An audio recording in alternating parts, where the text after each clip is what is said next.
All right, Merry Christmas, you filthy animals. It's me, Texas, or Satan Claus, and we have Jim from Jim's Movie Channel join me tonight. This is just a random hangout stream, just to talk about whatever and whoever and things of that sort.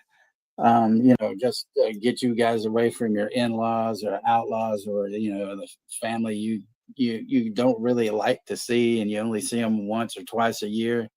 So, there you go. And hope everybody had a wonderful, day and got most of the stuff that you wanted and all that good stuff. And so, Happy Festivus. Yeah, for the rest of us. It is time for the airing of the grievances. I have a lot of fucking problems with you people. Not at all. I love you all. Merry Christmas, everybody. So, yeah. So I guess, as per my usual custom, I will, give the roll call out, and we have Rosalia Zodiac Ashton's here. Jester was in earlier, just leaving a message because he couldn't be here tonight. And we have Russell Collier, who he's probably been playing Alice Cooper records today backwards and stuff. And then we've got Anthony Cho Palatzis, pop culture coasters and things of that sort. You really got to cut that down a little bit, Anthony, because it's too much Greek for me to speak. Excuse me. Sorry, Jim. Didn't mean to make you, cough. And no, his fucking vape pen's killing me. So yeah, thank you, Russell. I hope you had a great day and all that sort of stuff. And so yeah, we everybody can throw out some topics or anything. Please nothing about Halloween or Friday the 13th. I mean, I'm a little past that at the moment, and stuff. But other than that, or Dirty Dancing. I want to do at least one show where I don't have to fucking talk about how much I hate Dirty Dancing. or Tony Danza too. Yeah. Taxi was great. Oh yeah, but I mean, he wasn't that show though. Okay, you watch Taxi. We're old. Andy Kaufman or Christopher Lloyd? Yeah. Which one was better? Oh man, I always go with Andy. There's just no fucking if, ands, or buts about that. Yeah, see, I loved Andy Kaufman and I loved him on Taxi, but I think Christopher Lloyd's character on Taxi was Jim Wilkowski or whatever the hell his name was. Yeah, well, he was so fucking funny on that show. He's a Jim, so there you go. There's some bias. Let's see if I can get the fireworks tonight. Nope. Keep me warm in my fucking garage. But yeah, I'm going to start doing more live streams on Saturday afternoons on my channel after the first of the year. And I definitely want to get you on there right away. We're going to do that. We're going to do that music stream first of all. That's going to be like a priority for me. Absolutely. And I know Corey and Patrick were interested in that too. But I think for the first time around, I'm just going to have you on there. And then if we do another one, I'll have more people. And if Sean, of course, comes out of hiding and wants to join us, he certainly can as well. Yeah. I don't know what kind of music Juno's into, so I have no idea. Juno likes kind of a variety of stuff. I'm kind of trying to sway him to the dark side, but you never know how that goes. That could go a lot of different ways, man. Well, Anthony, Sean, like I said the other night, Sean's taking a break. Jen's probably with, her dad or whatever, and she's kind of taking a break too. And Juno's with family tonight, but he will be with me tomorrow when we do the 1974 classic Black Christmas. So the only Black Christmas. Yeah. Although, my first live stream with Sean was the 2016 Black Christmas, and I wanted to stay away. I was going to stay away from that, Yeah. but he said, "Well, this isn't as bad as most people say it is." And he goes, "No, that 2019, it's just complete shit." So I watched it, and I thought it was okay. But I tell you, yesterday I watched "It's a Wonderful Life" because that's my favorite movie of all time. Which coming from me, most people think that's fucking weird, I guess. Yeah, that's surprising. I wouldn't say weird, but that's surprising. But well, there's a backstory on that, that I'll talk about. But I watched this movie afterwards called "The Feast of Seven Fishes."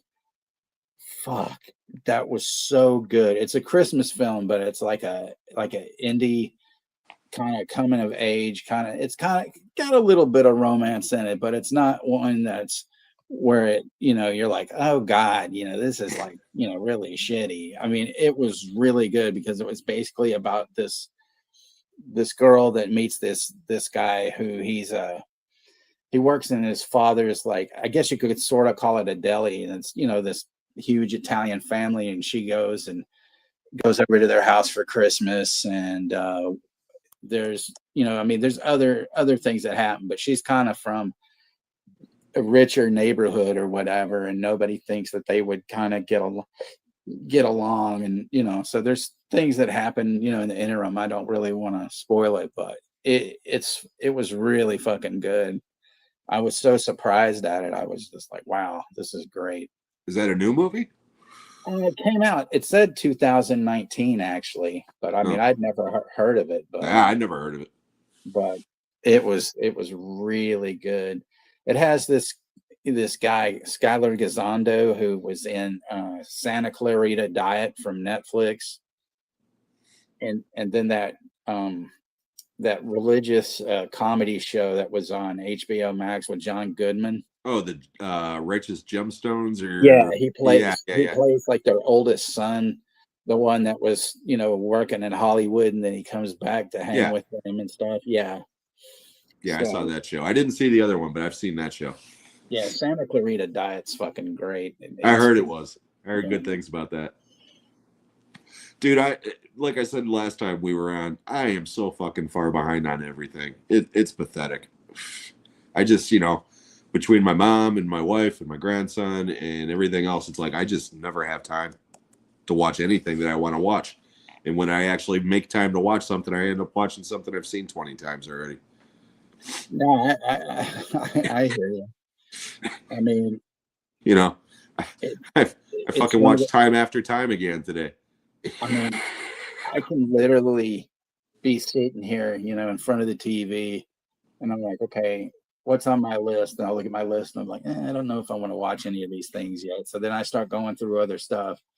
I might add a few things, and the next thing I know, I'm fucking asleep, I'm like, wonderful, and stuff. But so yeah, the thing with It's a Wonderful Life, and I kind of told this before, but I was after my junior year of high school, I found out that I had this infectious mononucleosis, and I had to go into the hospital for a couple of weeks. So it was really fucked up because like I had this huge like on the side of my throat, like this ball, and I couldn't fucking breathe. And my mom, her answer was, oh, you probably swallowed some of the water in the pool, and it just made a gland right, get big, this bullshit. And I'm telling everybody, I think I better go to the hospital. No, you'll be fine. So at one point, I go to bed, I can't sleep, I get up and I go, and I'm knocking on my mom and stepdad's door, and I'm like, seriously, I got to go to the hospital now. No, go back to bed, you'll be fine. 2 hours later, I get up and I'm like, look, I cannot deal with this anymore, I need to go.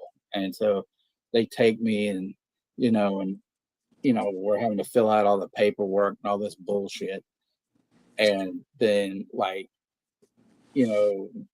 the doctor, comes in and looks at me. He goes, "Yeah, he needs to be admitted now, and this and that." And so, so anyway, try to make this as short as I can. The My mom asked me one day. She said, "Do you want a book, to read?" And I go, "Yeah, actually, I would." And I don't know if you ever had them, where you live, Jim, but we used to have these like giant ass books of coupons that sometimes the school would sell or somebody would sell them. They were like about $5, but they had tons of coupons to Yeah. yeah.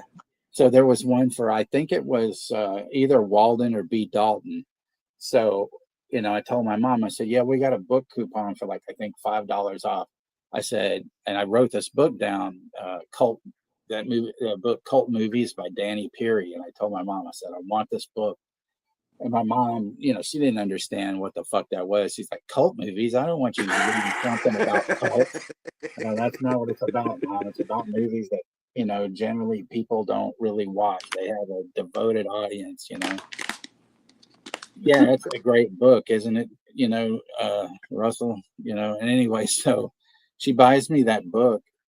And so I'm reading it, and they had It's a Wonderful Life. So at that point, I guess It's a Wonderful Life isn't like it was back now, where Yeah. you barely see it, and stuff like that.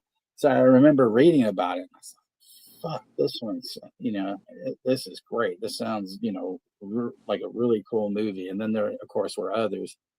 So, um, I think it was about a couple of years later, and I just happened to turn on the TV, and I'm looking, and I'm like, "Wait a minute." I go, "Oh fuck, this is it." This is. So I had missed some of it, but I watched it, and I just said, "This is so fucking great." And that's pretty much been, one of my favorite movies pretty much since then. So Yeah, that movie was a flop when it came out. yeah. Mm-hmm. They were talking like it was going to ruin Capra's career. It was a huge flop. But a lot of movies were huge flops, and look at them now. Yeah. Shawshank was a huge flop. Well, You know what? I didn't actually see It's a Wonderful Life until I was in my 20s, because I used to have I generally don't like Christmas movies, so I kind of avoided it for years. right. You know how I finally watched it? This will make you laugh. My ex-wife and I went and saw The Adventures of Ford Fairlane with Andrew Dice Clay. Mm-hmm. And there's a character in the movie called Zuzu Pedals.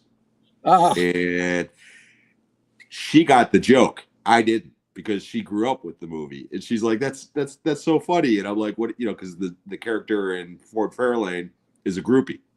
And Zuzu Pedals is, a sweetheart, So, right. but so after I heard that reference, that's when I actually watched It's a Wonderful Life. So inadvertently, Andrew Dice Clay is the reason why I watched it. It's a Wonderful Life. Well, that's a good reason, though. Yeah, There and was. the real ironic thing is I don't like that guy, but I did like that movie. It is Ford a good Fairlane. movie. Yeah. Yeah, I love that movie. The She did. it's funny though that you mentioned Zuzu's Pedals, because there was a band from Minneapolis, an all-female band called Zuzu's Pedals. Mm-hmm. And hello, everybody in the chat that said hello. Yeah, Ryan's in the house, and Prince is in the house as well too. So Nice. cool to see him and her and whatnot. And Merry Christmas to all again, which we'll probably be repeating that on a repeatable basis. So. Oh, I forgot to put out the PSA that this chat could contain language and or images which may not be suitable to, someone's dog, grandma, or any and all of the above. Just to put that out there. Holy fucking shit! What kind of you know? Well, I used to do, like a radio show on, an internet radio show from about 2008 or seven to, about 2007 to 2009. And that's how I would always I'd use that on my shows, that, the following show may contain language and or images or subjects that somebody may not find, feasible. So, parental guidance is maybe suggested. At this point, kindly suggest changing the fucking channel. Oh man, that was a trip. I mean, when I was a teenager though, I used to do some stuff on public radio on other people's shows. Sometimes they would have, you know, they'd invite me, to be like a guest, have a 30-minute slot on one of their shows every so often, and that was always fun too. Yeah. Yeah, I did some radio in college because I was studying to be a journalist, Oh, and cool. that was part of the gig. And I have a face for radio, you know. So, Oh, I but do too. Yeah. but when I started doing my channels, that's all I kept on hearing from people was like, "My God, you have such a great voice." And it's like one guy called me Barry White, which totally cracked me up. Oh, that's funny. But it's like, yeah, I guess I have a good voice for that shit. I have no fucking clue. To me, it's just a voice, But yeah, I get that comment constantly. Very, very white though. There's a thing where he is actually doing like a radio spot for a tennis show, and I guess he was doing a concert. It was out in the Woodlands, which is about an hour from here. And it was so like they kept fucking up and stuff, and he's trying to read all this stuff, and he's getting so angry, and people are saying stuff, and he's like, "I'm trying to cut a fucking spot here," and then he's like reading this, and he's like, "Wait, these goddamn words don't make no fucking sense," fucking run-on sentences, shit. Crazy. But it sounded great. Yeah. Yeah. I could just imagine him doing something like, "Hey, baby, let me take your clothes off." Wait, I'd never say a goddamn thing like that. Motherfucker, please. I talk about baby making, but I don't use the language like that. It's like James Earl Jones when he passed away. I saw an old interview with him where he said that in the mid 70s, right after Star Wars came out, nobody knew that he did the voice of Darth Vader. And he had a CB radio in his car, and he used to drive around and fuck with people by doing the Darth Vader voice on the radio. Oh, that's awesome. And it's like, that cracks me up, just the idea of James Earl Jones driving around in a car with a CB radio fucking with people. That is just so awesome. Merry Christmas, Caveman. Merry Christmas, Caveman. And Merry Christmas, Wild Wrangler. Good to see you. And Merry Christmas to you as well. That's pretty funny.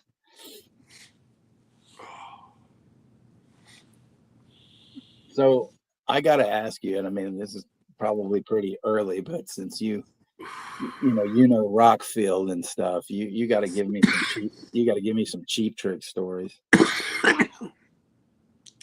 There's not as many as you would think. I mean, again, Rockford is where my cousins grew up. A couple of my cousins went to high school with a couple of the guys from Cheap Trick. Uh-huh. And that's how I was able to, in 1978, go get backstage passes to the Rockford Speedway Jam. I was 11 years old, and I actually met those guys. But, unfortunately, I didn't get to watch the concert because, I was a kid. So they basically booted me out, before the show. But I look back now, and it's like, to see that lineup now, I mean, well, then, as an adult, I would have appreciated it so much more. I mean, Molly Hatchet, Nazareth, Uriah Heep, Cheap Trick, obviously. I mean, there was a bunch of bands on that bill. And yeah, I love Cheap Trick, but I kind of like I said earlier on my live stream, once I discovered Rush, which was like in 8th grade, that was it. I mean, I listened to other bands, of course, but they dominated everything. Yeah, it was 8th grade for me too. When it was like when Hemispheres came out, and there was an actual television ad, I think, that talked about the album and kind of played a little bit of it, and I was just like, wow. And then a friend of mine saw them, and I didn't know, I'd always miss concerts because I'd either forget. I wouldn't hear about it till afterwards, or I'd always forget some band was coming to town, and he went and saw them and stuff, and like, he's like, they were so fucking good, and stuff. And then a girl that I liked uh, bought me Hemispheres for my birthday. And after that, I was just like, oh man, this Yep. is so That album cover, you open it up and it's got the 3 brains. Yeah. right. Yeah. It had a little poster inside it, which was cool. And, Yep. I love Hemispheres. Permanent Waves was the album that got me. Okay. Because the first time I heard Spirit of Radio, I was just like, what the hell is this? And bought the album. And the first time I heard Natural Science off that album, I was immediately just, this is my band. And like I said, they dominated the next 20 years of my life. I mean, without a doubt. The first concert I ever saw was Signals.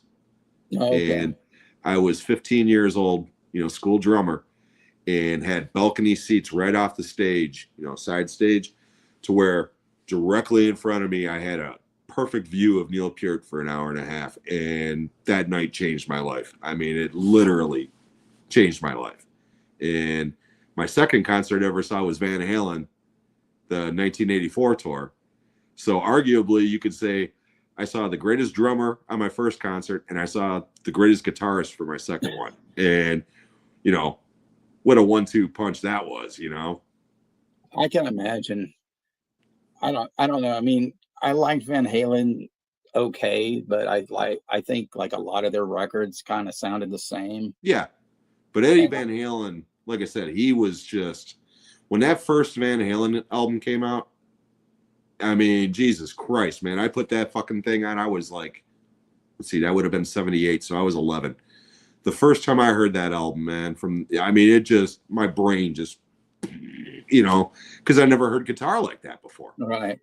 And my brothers, my second to oldest brother, Greg, the one that passed away this year, he was the rocker. So he's the one that got me into like Zeppelin and early REO Speedwagon before they turned into a, bitch pop rock band, or same thing with Chicago, early Chicago when Terry Kath was, the driving force instead of Peter Cetera, I mean, Grand Funk, Sabbath. I mean, yeah. So I was already into like hard rock, but yeah, when I heard Van Halen, that first album especially, it just, just like the first time I heard Rush, man, it just blew my mind. So we're just a couple of years apart. Excuse me, I got to read a text from my wife real quick. Okay. Just gotta.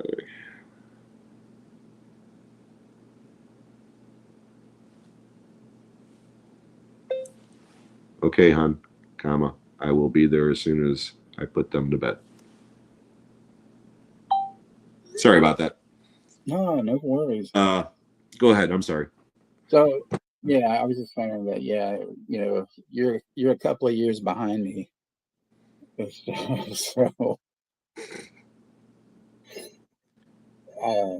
but yeah, one thing I was going to say about Cheap Trick though was that like back in '98 they had reissued the first 3 albums, on CD all remastered. So they did this tour where they were playing small clubs, and they were doing a different, they were playing those albums back to back, with other songs, but they would play all 3 of them, So I decided, I'm like, this one friend of mine that I used to go to shows with, I'm like, let's go see, the Cheap Trick shows. And then she's like, looking, she goes, oh, I can't make those because I have to go do this and some other shit. And so then I, so I wound up going by myself because my ex-wife, it was always a bitch to get her to go to like shows, and she's like, I don't want to go. I was like, whatever.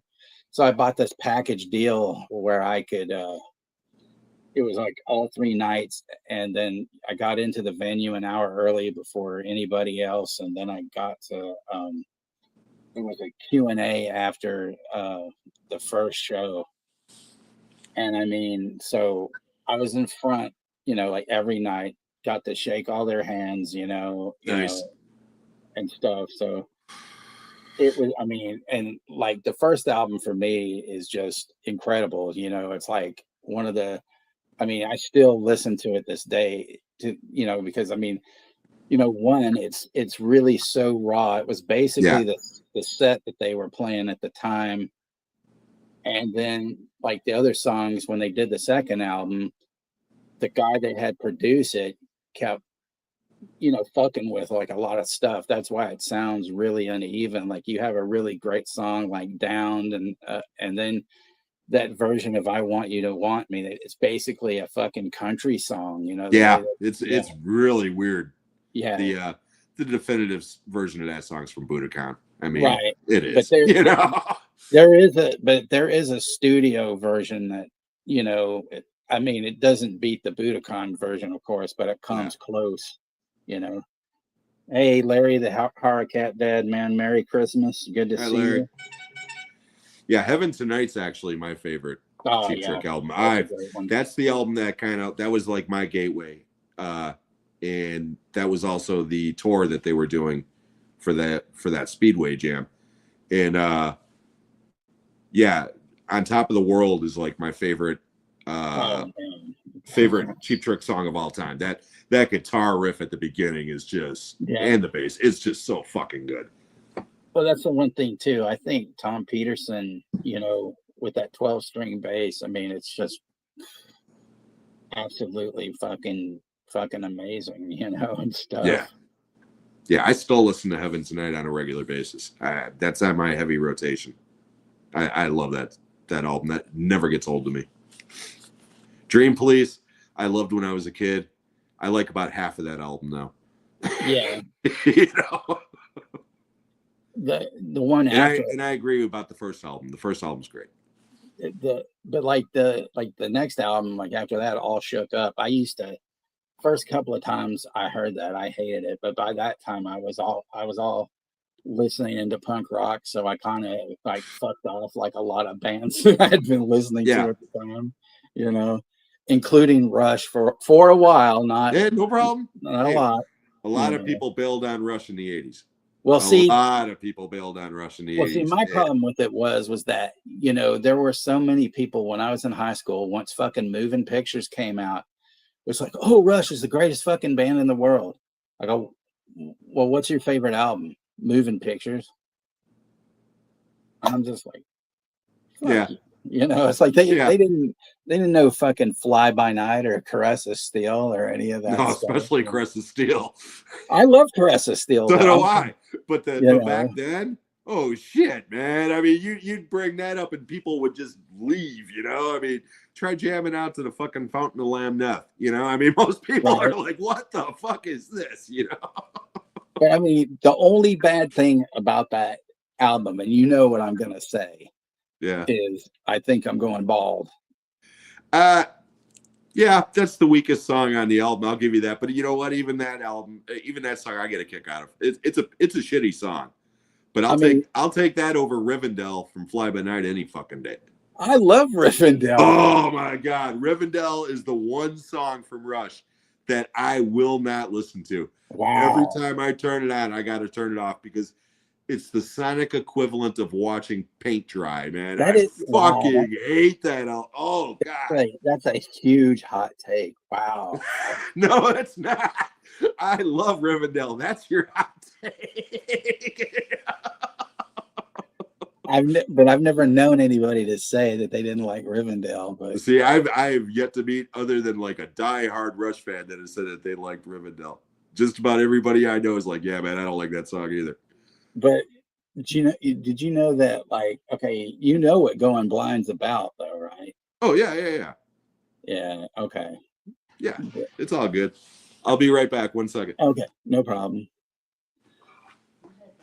No, I'm talking to my friend on So Russell says Generation X of Billy Idol was great, and yes, they were, because you can't go wrong with those first two albums. The third one, the kind of posthumous one when they split up, was kind of okay, but Valley of the Dolls, that fucking album Produced by Ian Hunter, which I really could give a shit less or not, but starting off with Running with the Boss sound, that fucking song is just fucking great.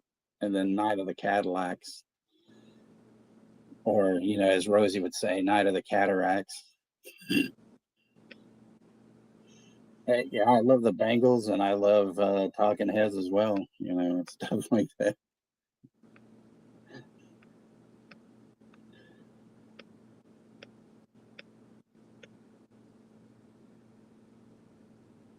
Working Man is on the very first album, the self-titled Rush album. You can't fool me, fool. Working Man is a great record, though. There's going to be some hot takes in here which I will not reply to, because then I'll turn into my music snob self, and I'm trying to be as open as I can tonight. See, I knew it, Rosie. Well, you could always say, like on London Calling, you have the song Brand New Cadillac. You could say Brand New Cataracts. It's okay, Zodiac. I'm like a fucking walking encyclopedia with that shit. I used to could be able to, like, somebody would say, "Oh, do you like a certain album?" I could name the fucking track listing right off the track, top of my fucking head. It was scary, It was like, oh.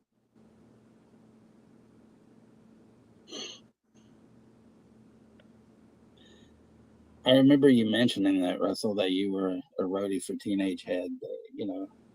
I still think, though, my favorite Canadian punk bands, though, is like DOA, of course, and then I like the Vile Tones, and I like the all-female band, the Dish Rags, the Subhumans.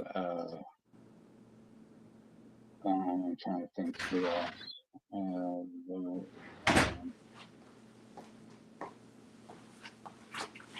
Damn, I don't know. I'm drawing a blank. I'm back. Was I missed? Yes, you were missed. The Eagles are a must. Yeah. See, that's a hard line for me. The Eagles aren't the Eagles anymore. No, but yeah, that's where I turn into the dude. I hate the fucking Eagles, man. Love Joe Walsh. I love Joe Walsh. Yes. Oh yeah. There's no denying. I love Joe Walsh. There's no denying Joe Walsh at all. Hey, Sarah. Glad to see you. But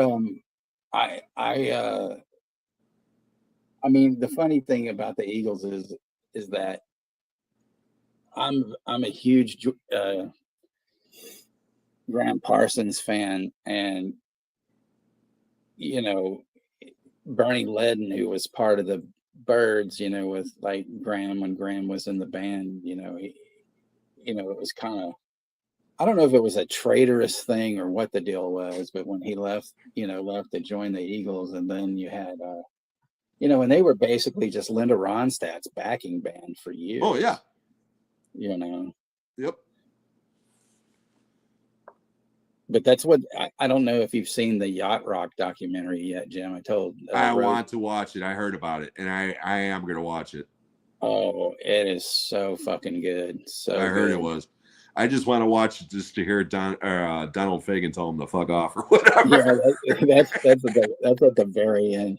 Hey, Corey, Merry Christmas to you. Good to see you. Yeah, it's weird, really weird. Like, because there were some things I didn't know, that like Michael McDonald was like a studio musician for like Steely Dan and stuff like that. Yeah. Oh yeah. Yeah. He does backup vocals on a lot of their stuff. And then you had like the guys in Toto were basically all studio musicians, and then they talk about in that documentary how basically people kept telling them, well, you should start your own band, and they were all like, what are you talking about? And then they finally decided to get, and there's one guy, I don't remember his name, but one of them, and they show the like a lot of old footage of him talking, and he comes off like a total asshole. And I was thinking, yeah, that's probably why I didn't think these guys were, worth a shit, because they were egos were out the fucking door, and stuff. Yeah. But now, he's more, laid back and everything, and stuff like that, And Jimmy's in here. Merry Christmas, Jimmy. And Maggot Cat's in here. Merry Christmas to you. Merry Christmas. Glad all you guys could make it in tonight. This is a bigger crowd than I thought I was going to have and stuff, So everybody's sick of spending time with their families. Yeah. The tryptophan hasn't, they hit them all full yet, I guess. But yeah, the Eagles, they're one of those bands that I think, I loved them when I was a kid, but the older I get, I still respect the music. I don't like the guys in the band. Oh no. I mean, it's like, and then when they started charging, they were like the first band that charged like $300 a ticket back in the day, back in the 90s. What the Hell Freezes Over tour or whatever the hell it was called. And from that moment on, I was like, you know what? Fuck the Eagles. Because I got a problem with that. Yeah, I do too, actually. Hey, Undead, welcome, and Merry Christmas to you. It's kind of but it's weird because they might have been one of those first ones too that were doing like the meet and greets and stuff. But well, those were for the VIP, right, $1,000 tickets. Yeah, but I remember Metallica was fucking doing their meets and greets back. Their whole career they were doing that shit. They still do that shit. Right.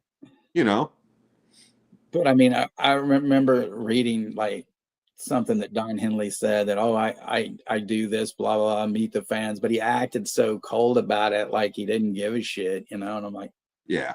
Well, then what's the fucking point, Yeah, like I said, I respect them more than I like them, as far as the music goes, because right. The Eagles had some great songs. I mean, they really did. Hotel California is a great fucking song. Oh. I'm sorry, it is. It's one of the best guitar solos of all time. To me, that's kind of, that's like Stairway to Heaven to me, Okay, I love that song too. Well, it's I just like been overdone. It's been overdone. I don't want to hear it anymore. Same thing with Hotel California. I'm sick of them, but they're still great songs. I was talking about Metallica a second ago, okay? Right. If I ever hear Enter Sandman again, I'll puke, okay? Yeah. But the first 100 times I heard that song, I was like, this is a great fucking song, man. It just got overdone. I hate that record, though. I like some songs on it, but I don't like that record just for the fact that it was produced by Bob Rock or Bob Rock. Did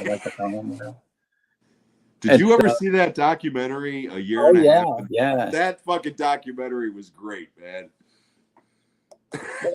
But like, I don't know if you ever saw the one was it 120 days or something? The one that came in with the big box with all the live stuff. Oh yeah, Binge and Purge. And, yeah. So I still got those videos actually. Yeah, so that there was that one deal, where they show him making the Black Album, and it was just how fucking Bob Rock was teaching James how to sing, and I was like, man, that's a huge mistake. Did you ever see Some Kind of Monster? Yes, I've seen that too. That fucking movie was, oh my god, that was one of the most entertaining documentaries I have ever seen, man. I was just, watching Metallica in therapy was hilarious to me. And then the guy starts passing notes like during recording sessions and shit, with his sunglasses on in the studio. That shit was hilarious. Because that's another band I kind of gave up on, Metallica. I just, yeah. I pretty much like, I think what they've done, is really good. Although I can't, that, like I said, that one record, I don't know, it just kind of leaves a little bit of a bad taste in my mouth. Some of it, not all of it. It's better than the two albums that came out after it, Load and Reload. I love those records. Oh God. No, there's some really good stuff There's on some there. good songs on there, but there's a lot of filler on those. They could have taken half of one album and half of the other album, put them together, But and it as would have one, been yeah, I know. smoking. Just like Guns N' Roses with Use Your Illusion 1 Yeah, and 2, you know? Half of yeah. one album's great, the other half is filler, you know? Put them together, it would have been great. I don't know why bands always kind of decided to like kind of do that, shit back then, They But were I was trying thinking, to replicate physical graffiti, and it didn't work. no, nobody can replicate that at all. That album, yeah, that album's a masterpiece, and that's not a hot take.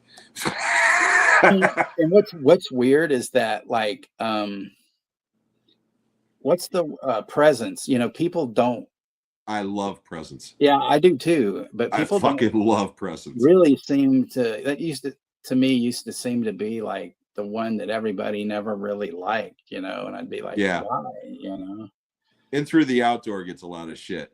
That And, too, yeah. But I love that record. that album too. I don't love it, but I do like that album. I like every Zeppelin album. I mean, Coda. I'm not a big fan of Coda, which is kind of just the outtakes. Outtakes and shit like that. Yeah. But no, Presence, Achilles' Last Stand. I mean, I still got scars on my hands. That is from learning how to play that fucking thing on drum. I mean, it's an endurance test. Well, Achilles' Last Stand is akin to me to like Immigrant Song in a way, Well, yeah, it's got that galloping rhythm, dun dun dun dun dun dun dun dun dun. But yeah, Achilles' Last Stand and Nobody's Fault But Mine are like in my top 10 Zeppelin tracks of all time. Oh, man.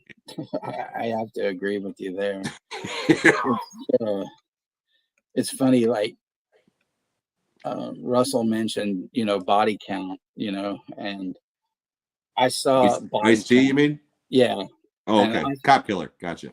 I saw body count at the height of that whole cop killer frenzy shit. And it was really weird. Like they did this show at this place called The Stone in San Francisco, which is like a kind of mid-size kind of club. They used to have tons of metal shows there and stuff. I saw White Zombie the first time there, and I saw a bunch of punk shows there. And but like but body count, that was great. It was weird. They had this band open up called I, and this guy that was in that band, Melvin Gibbs, he was like this bass player, and he later went on to play with Henry Rollins' band. And but the crowd didn't like him, and people, and they were like, well, we're I, motherfuckers. We're not getting off this stage until you give us some respect, and stuff, which I thought was great, I mean, right. And then, but because I was telling Jimmy about this show. I've told him about it several times, but it was real cool. Like, Ice-T came out and he did a like an hour of his raps and stuff like that. And then, he leaves the stage and they start setting up for body count. And they had, these huge fucking Marshall stacks and stuff. And then it got they kind of made it dark with some spotlights. And these two guys come out standing out in front of the Marshall stacks, and they've got, hockey masks on, and stuff, and they're holding shotguns. And then these sirens go off, and then, the musicians come out, and then Ice-T comes out, and the first thing they play is Body Counts in the House, and stuff. And when they got to Cop Killer, because there were cops that came in, and they were walking around. I don't know what their fucking point was, but I remember like when they were playing Cop Killer, like this one, they were kind of leaving during it, but there was this one lady cop, and she was black, and she had the hugest smile on her face, like she was totally loving it, So, I don't know, but I thought, oh, that's fucking cool, I just never failed to find it ironic that, in the 90s when Cop Killer came out, Ice-T was considered like one of the most dangerous men in America as far as a lot. And then he went on to play a cop on fucking TV for the next 20 years. You know, Yeah. I mean, that just cracks me up. Yeah, I think that's, that's one of the best kind of, kicks in the face to the establishment, I think is, You know, it's like Ice Cube, from NWA doing those Are We There Yet movies. Are we there yet? No, motherfucker, sit down.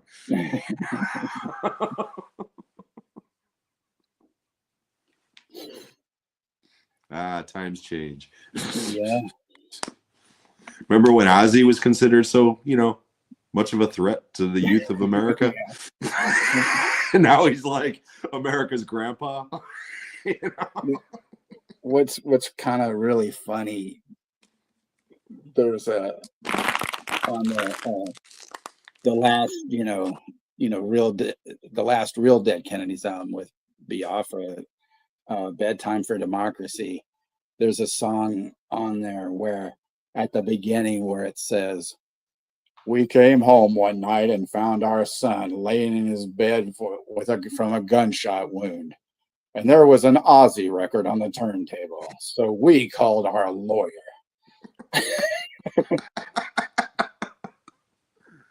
Yeah. I mean, all that shit. I mean, and all that shit that like Judas Priest went through, Oh, yeah. The PMRC shit. I actually, because again, I was studying to be a journalist, and I was in high school when all that shit was going on. Right. And I wrote an editorial about censorship directed at the PMRC. I ended up winning an award for it. It was like, in the editorial classification for high school journalism or whatever. Mm-hmm. And it was basically just a 300-word essay about how Tipper Gore was a cunt. Man, you're stocking my eyes as like gone way up. Well, that's why, I never would vote for Gore because of his fucking bitch. I was Yeah, like, nope. Yeah. That's the reason why I didn't vote for him back in the day. I'm like, oh, fuck this bitch, man. And the absolute best thing about all of that shit was when they were doing the congressional hearings on TV, and Dee Snider, of all fucking people, walks in looking like a biker, takes that piece of paper out of his back pocket, and then gives the most eloquent speech I have ever heard. And it was like, you know what? I hate Twisted Sister. I fucking love this guy. I mean, that guy will always be a hero to me because of that moment. He was just awesome. Him and Frank Zappa and even John Denver, Yeah. But again, those were more established artists. Even Zappa to a degree. I mean, he's always been, out there. But he was an established brand, for less of a better word or whatever. Twisted Sister was like, at that point, they were one of the ones on the front line that these assholes were bitching about. Oh, yeah. And again, you watch those videos and you think, oh my God, this guy's a moron, and then he comes in there and he just starts talking. And it was like, he made every one of those senators look like an asshole. I mean, it was brilliant. I loved it. I mean, but the thing though, with Zappa was really there to kind of be there for all the other artists because, they tried to get Prince, they tried, but, it was like, I think the record companies tried to instill in a lot of artists, you go do this shit and you're not going to be on here or this and that, and stuff like that, which was really shitty, in a way. And then, of course, you've got a fucking asshole like Mike Love from the Bitch Boys, who was totally against it, but yet this dude, like, from things that I've heard that allegedly he still tries to pick up like 16-year-old girls and shit. Yeah, he's a piece of shit. Yeah. And I mean, I don't like that. I always call him Mike. I've called him Mike Hate from that whole thing after that, because the guy's nothing but a piece of shit, Yeah. Well, unfortunately, buddy, I do have to run. I got to go put the grandkid to bed, and then I got to go check on the wife. All right. But this was awesome. I'm sorry I didn't get to spend more time with you, but this was a lot of fun. Yeah. And I'm going to be reaching out to you in the next couple of days, and we're going to set this thing up on my channel. All right. Sounds And good. New Year's Eve, we'll be doing the thing with the two. What did you call them originally? I forgot. You called them something the other night. It was funny as hell. Well, remind me, what are you the, doing? the two chuds or something. I don't know. All we're doing Oh, is we're basically doing what we're doing right now. We're just gonna get past Gus on there, and we're just gonna have an all night or a oh, 2 hour bullshit session. I think I called him the Goofs or something like that. Goons or something. I don't Goons, know, but yeah, it made me something laugh like my that. ass off. So, Yeah. but yeah, I do have to run. But everybody in the chat, Merry Christmas, and yeah, we'll be talking real soon, bud. Yeah. Well, Merry Christmas, Jim, and to your family, and thanks again for hanging out with me for a while and No stuff. problem. Like I said, this is the highlight of my day, buddy. So All right. Well, I thank you so appreciate it. much. Everybody You're have a good welcome. night. Okay. See you soon. And then there was one.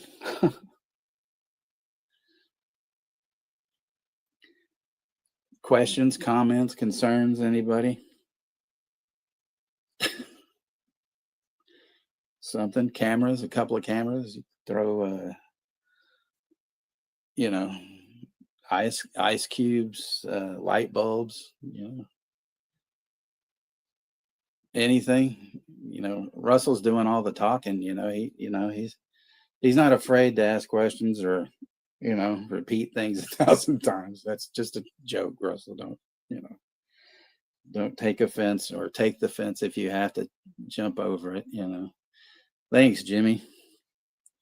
Yes, Jimmy and we are huge Sparks fans, and that film, The Sparks Brothers, one of these days I'm gonna do a watch party for that.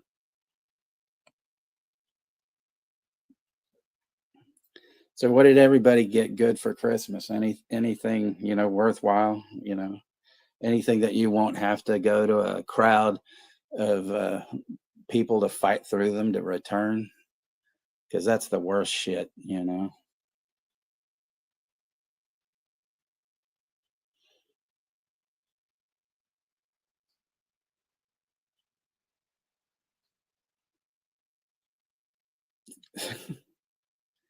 Anybody see any gooches, or have any queefs, anything? My God, man, I don't want to just be rambling to myself.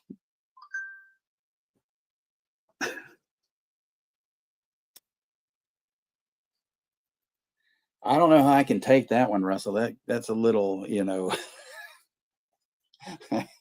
that's a little kind of, ambiguous. No, I'm just kidding. No, I understand what you mean as a friend, of course.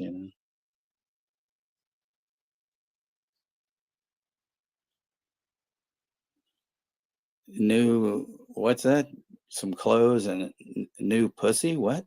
Are you trying to abbreviate that, Jimmy? What are you talking about? Knee PJs. Okay, there we go. I was like, PS. I was like, what the fuck? I knew Russell. I was just goofing. You know me. I'm a goof. Like, you could say you're a whack job. I'm a goof, or whatever. You know. What about you, Ashton? What'd you get?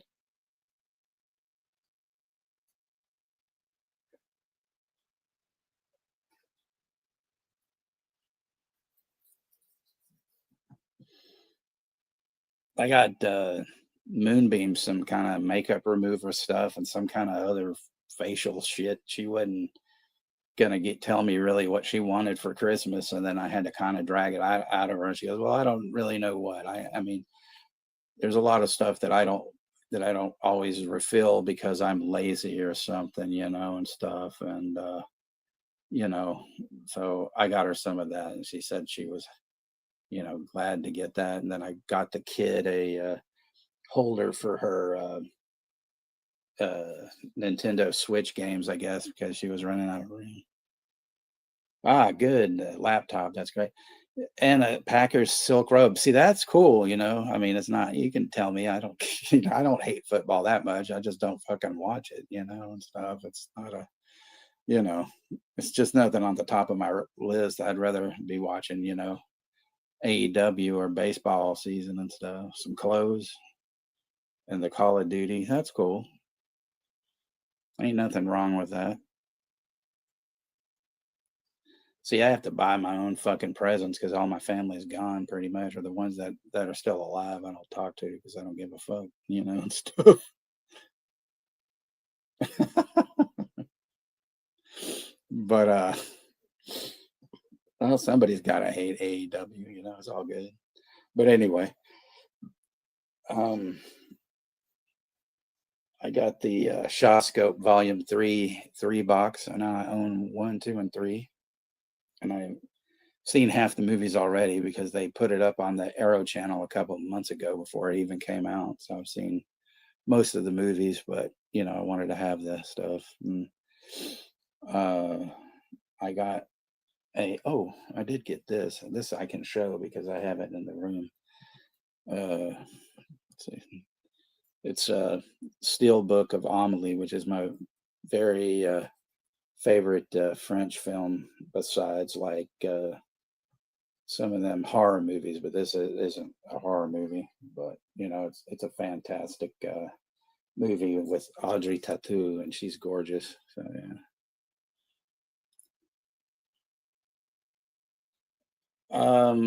Yeah, I mean, I've never really heard Sensational Alex Harvey band. I know who they are and everything like that. And Mata Hoople, yeah, Hoople's all right. I don't mind them. You know, I don't know. There's a lot of those early British bands. I'd kind of discover some, and some I wouldn't discover until like years later. And I do like Slade. I mean, shit, they're still alive and kicking, and whatnot. So they're all good. Oh, thank you, Brooke. Yes, it is an awesome movie, and Rosie can't say what she got.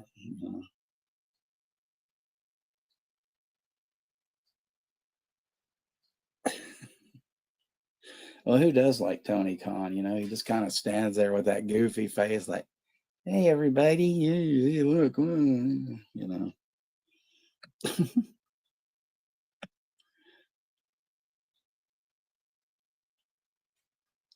But the other, my big present I got today was, unfortunately, I'd have to walk and go get it and all that kind of crap, and I don't want to, do that. But I got my Severin order in, and it has the Russ Meyer Vixen's trilogy of Vixen, Beyond the Valley of the Ultra Vixens, and Super Vixens in it. And then I got a T-shirt that came with it that says Russ Meyer's Bosom Mania, and then got a bunch of ephemera from like his office where it's got some um, business cards and a big old one sheet about it, his book that he wrote called A Clean Breast, and some other things. But the best thing in it was there was a two like old video covers. I mean, they're not old. I mean, obviously they were, perfect shape. One for Super Vixens, but one for Vixen, and it was autographed by Erica Gavin, which that was pretty much the main thing because like she was always pretty much my favorite actress of his besides Tura Santana. So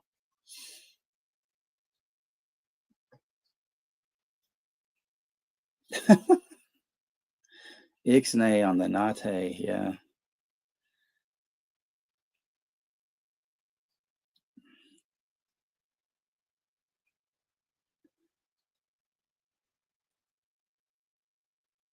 Better Man trailer, R-rated, what? Rated Rockstar Monkeys. Okay. I don't know what that means.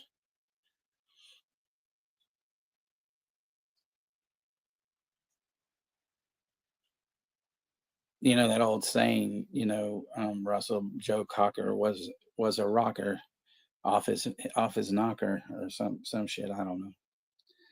It's actually kind of cool when you see his appearance in that um Across the Universe movie, although he looks like he was about to die. And I hate to say that, but he just does, and stuff.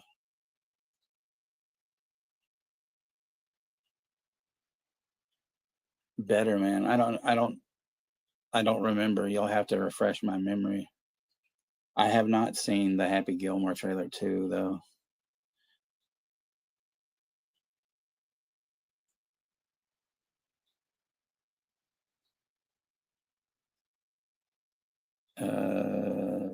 Let me see.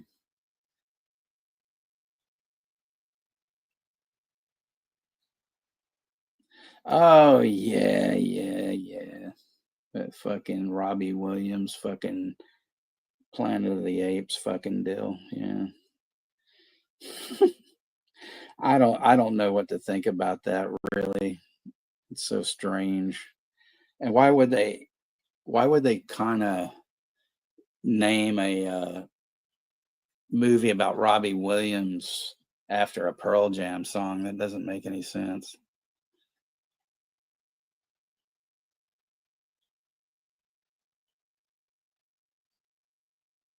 Robbie Williams was he was in some fucking English boy band for a while, and then he went off on his own. And I mean, he's not a bad singer, but he's one of these fucking guys who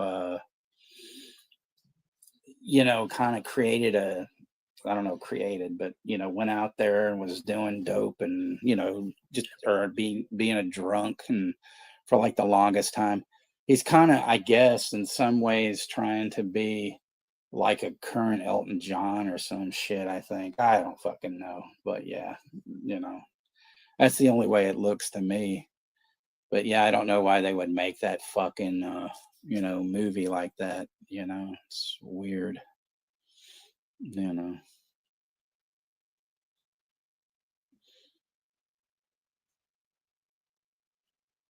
But, there's a I'm trying to think of I've been watching some different trailers the past few days, but shit, I don't have neither hide or hair. What the fuck I can think right now. Every time I get on a stream, Alzheimer's kicks in for me and shit. Can't remember nothing. But speaking of Nosferatu, here's a little tidbit that nobody will really give a shit about.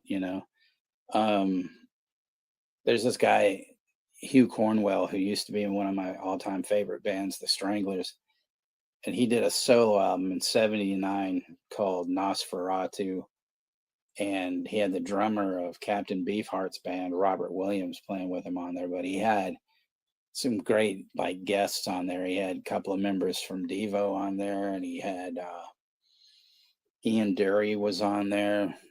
It's a fucking great record. It's really good. They did a cover of Cream's White Room, and the opening song, of course, is called Nosferatu and stuff. And there's some other good songs on there. A song called Irate Caterpillar, which is really cool. Yeah, Baby Batter Man, that would be a good one. You notice how like Eddie Vedder years ago kind of used to sing like Cher, because you know how Cher used to kind of when she sang, she never kind of opened her mouth. It was on, "Oh, like a time back time." She kind of sang like that, where she wasn't like just singing straightforward. It was always like she kind of had her lips all kind of like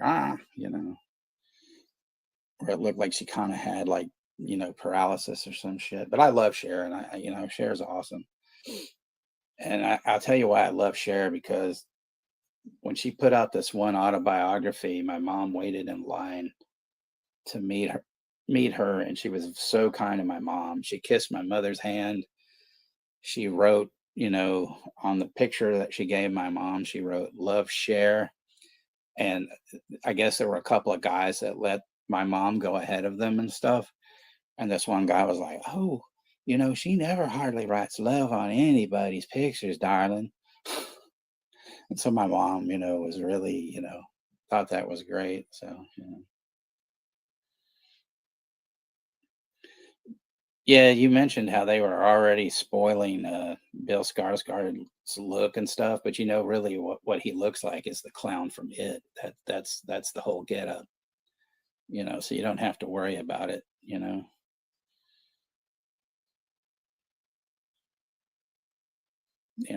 well, yeah, maybe it's like half the crow and half, it or whatever.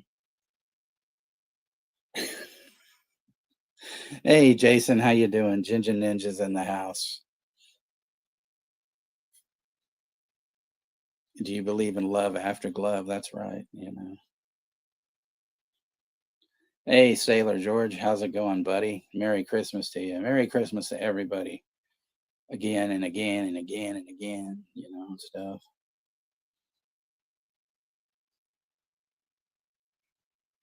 He looked like he was in a John Wick movie. Well, he was in a John Wick movie, so that makes no fucking sense.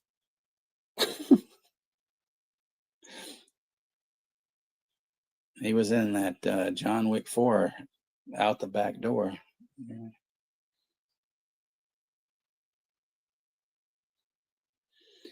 You got to explain to me, Russell, what's this Bruce stuff? I never understand because you call people Bruce and you call people Chuck, and that's not really their names. Yeah, yeah, Skarsgård is like the fucking villain in John Wick 4 out the back door.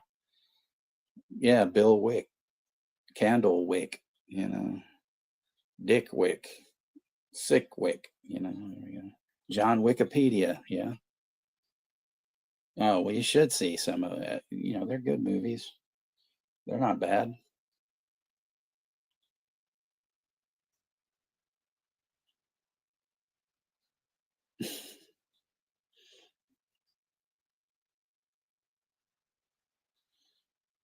But I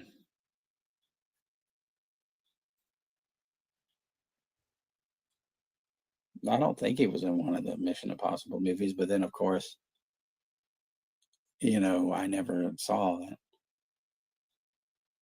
I did, Jason, I've never heard that, so that's kind of odd. But can you actually clear up a rumor for me? I saw somebody say the other day that Paul Hogan was dead. Is that true? I don't believe it, but Oh, Henry Cavill. There you go. Yeah. Yeah, I watched that movie Argyle earlier in the week with Sam Rockwell and Henry Cavill was in that. And John Cena had a small part in it.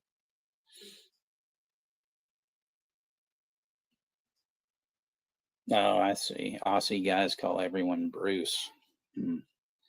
Yeah, I don't remember ever seeing that one. I've seen tons of their skits, but I don't remember that one. Yeah, I would think so. There's this one guy that pops up in streams and he always says that, somebody has died. Like the other night he said, like, rest in peace, John Claude Van Damme. And we're all just like, shut the fuck up. It's like, no, he's not. So, I mean, but I saw somebody say, rest in peace, Crocodile Dundee. And I'm like, nah, I don't think so. You know, Gets ridiculous. How many wicks does it take to get to the center of a Tootsie Roll slop? Yeah, I'm glad you did, Ashton. That guy fucking, I don't know, man. It's always Jesus is coming and then so and so's dead. It's like, it's like, really? Yeah, the guy is a wanker.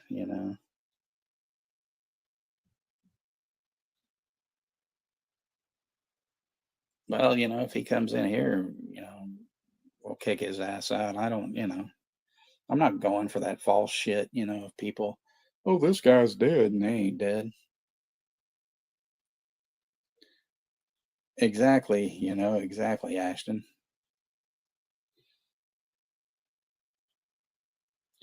Hey, Chris, happy Christmas to you. Merry Christmas. Happy New Year and everything. It's good to see you. I commented on your post the other day and stuff, man, and I just said, hey, you need to take care of yourself, man. That's one of the things you should do. And good seeing you, brother. It's all good, Russell. I mean, how the hell are you supposed to know? I mean, It's just people that do that stuff, you know. Willy Wanker. That's right.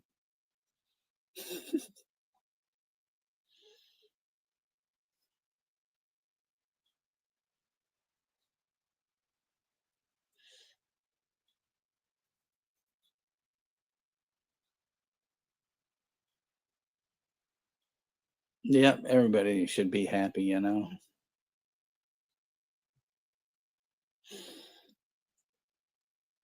I think, you know, honestly, you know, I think Chris is one of the, you know, coolest people out there, you know. He doesn't, you know, he doesn't, you know, he's learning his knowledge and he's, you know, he does what he wants to do.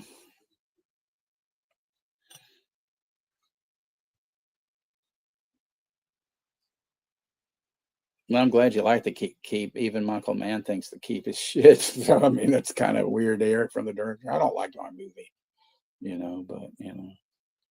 And you saw Nosferatu. Okay, cool. No spoilers, please.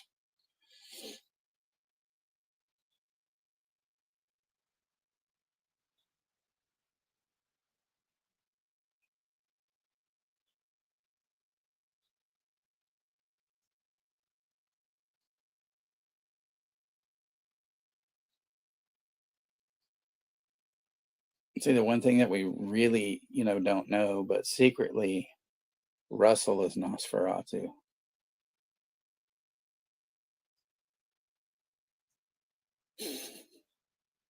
Except he's not bald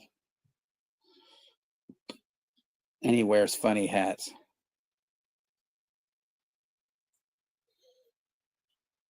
Hey, Pepper, how are you, sweetheart? It's good to see you. This is just a random stream where I'm just talking and talking. Yeah, I need to see Cuckoo. You know, well, Ashton, you could be Nosferatu too, and then somebody could be Nosferatu 3 and 4. You should see Terrifier 3, Chris, just so you can complete the trilogy at least.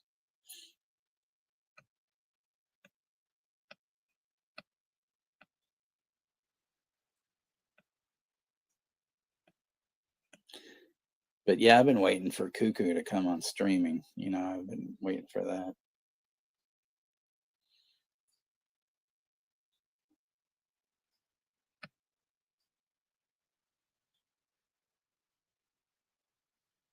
Cuckoo's on Tubi, really? Wow, that's weird. I mean, Romulus is on Hulu, but I mean, I saw it in the theater, so you know, I'm not at that point where I want to, you know, watch it again. I'm good, sweetheart. How are you doing?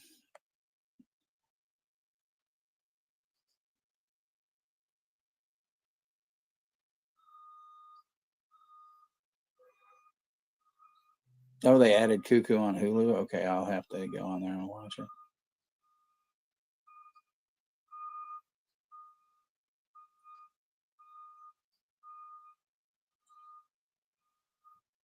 A lot of like some of the scenes in Romulus kind of remind me of Blade Runner a little bit.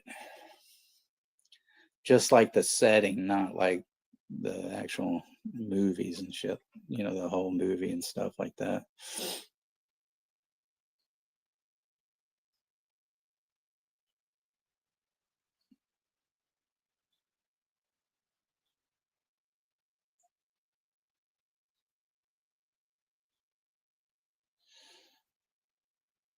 I still say, everybody, man, definitely watch The Feast of Seven Fishes, though. Fuck, that was so good.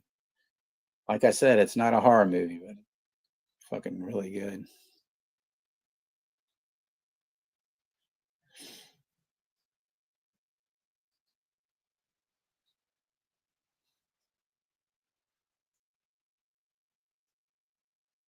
Well, who isn't confused? Shit. Most of us are always confused about something.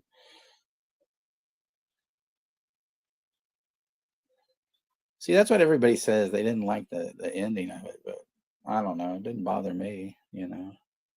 I mean, it would have bothered me if, like, say, Danny McBride showed up or something, you know, or if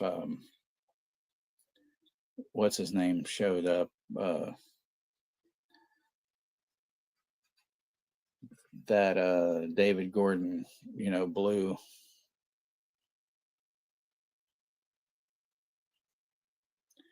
Oh yeah, Tangerine Dream's great.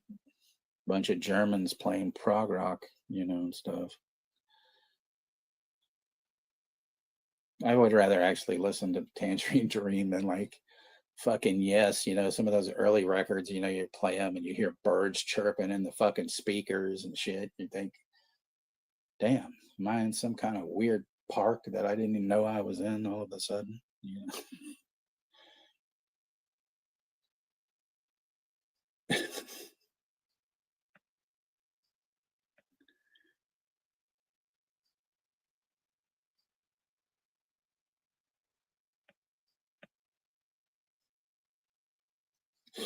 What is it? Conjuring 4, Enter the Back Door,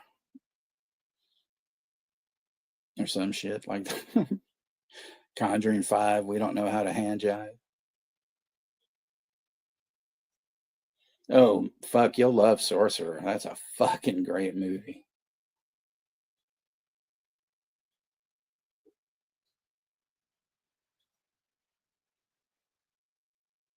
Yeah, they did Firestarter. That's right. Shamarlos, what's happening, brother? Merry Christmas, motherfucker. Just kidding about the motherfucker part. Or am I? No, I'm just kidding. What's going on? Corn dogs. See, there we go. Yeah. That's a Chester factoid. I know you know, I miss Chester already throwing something in. Did you know? Fun fact, you know. Yeah, risky business too. We did get a sequel to The Nun too. You know, none of your business. You know, and macaroni and cheese, corn dogs and macaroni and cheese. Yay! Hallelujah!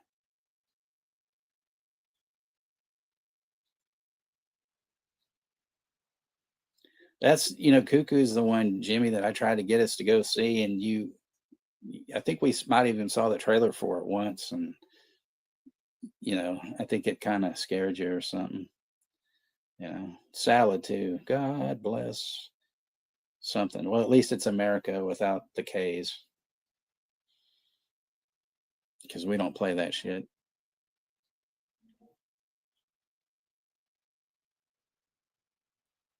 My love is always strong enough because I love all you people. Chester, fucking A, man. See, you talk about him and he appears like a thief in the night. There we go. Merry Christmas, Chester. Yeah, Thief is fucking great. Corn dogs with a nice wine is good. Yeah. But oh, that sounds good. Steak and lobster. I had the poor man's Christmas meal, but I'm not going to tell you what I had to eat because, you know, I did have, well, I will say, my dinner was a ham sandwich, but for my Thanksgiving meal, I will not say what I ate. And it wasn't a small child or anything like that. Because I know there's some of you, not you, but there's people out there that like to spread rumors and stuff. And so,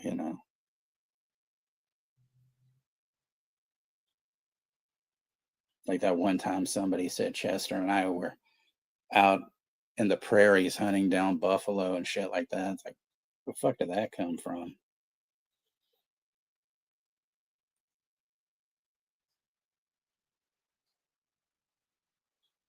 When you watch these hunters on TV, yeah, I'll bag this bastard. I'm going to call him John Carpenter.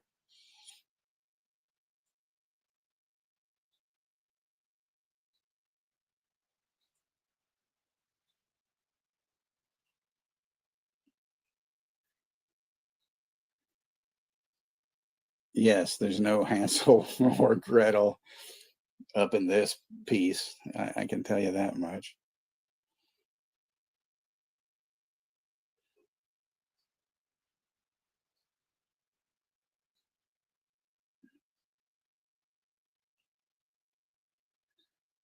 Senorita Rosalita, she no home. Go away. She no home.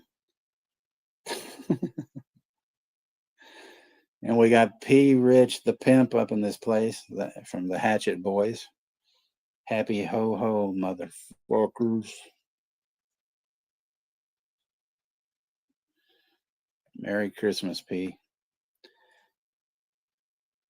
If you're friends with P, you're down with me.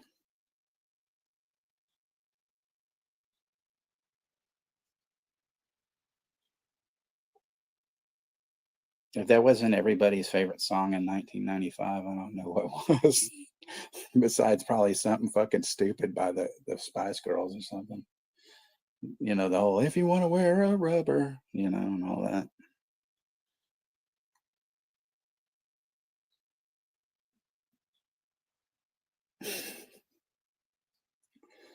Deep Blue P, there we go.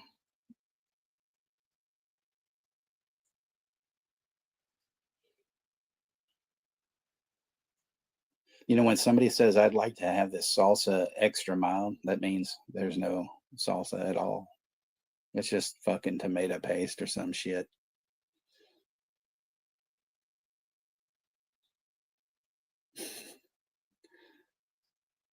Come on, man.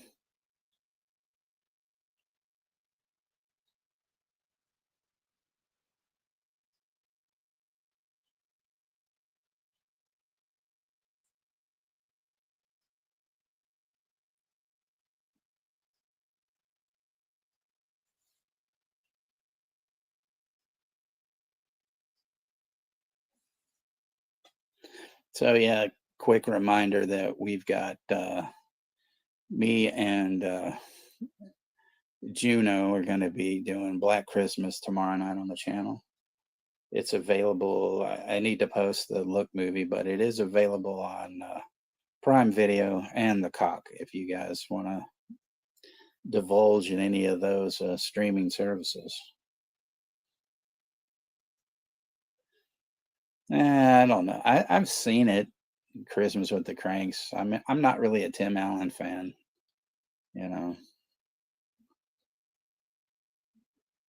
But I mean, it's all right. Yeah, Christmas with the Skanks. That's more of my kind of deal.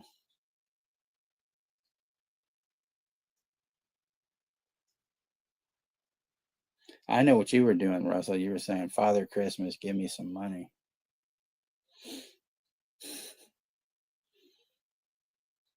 You had your candles lit, and you were playing your Kinks records backwards and praying to Baphomet, you know, and stuff.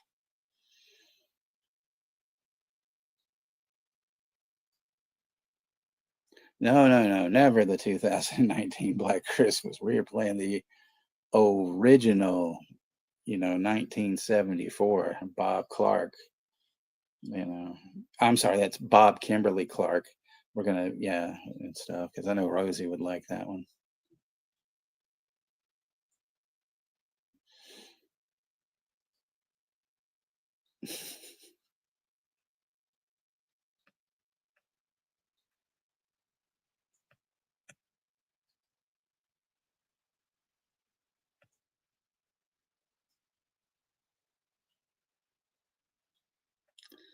Well, I'm sorry, Russell. I can't help the fact that, like everybody and their mother has to do that film these days when, like 20 years ago, nobody gave a fuck about that film, and even back, even back closer to that. But that's all good.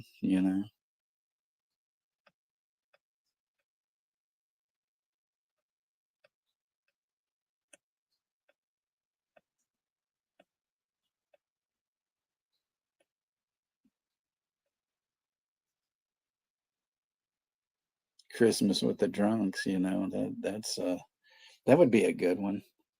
It's just like You know, how I was talking about the other day, you know, you have all these Hallmark films and they're scarier than fucking most horror films these days, you know, and especially these Christmas ones, you know. They have some of the most ridiculous titles. Let's see, we'll play a little game here. Let me turn the TV on and I'm going to go through some of these and what I think the real true title should be, you know.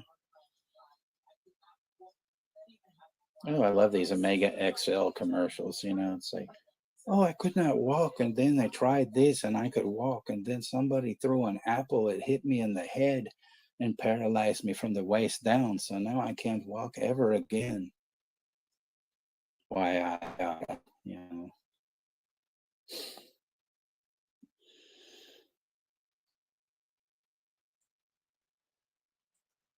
the Christmas with the Crunks. Yeah, there you go.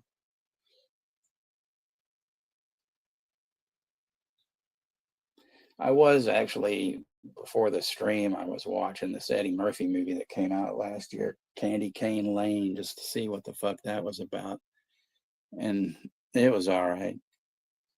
I mean, so far, you know,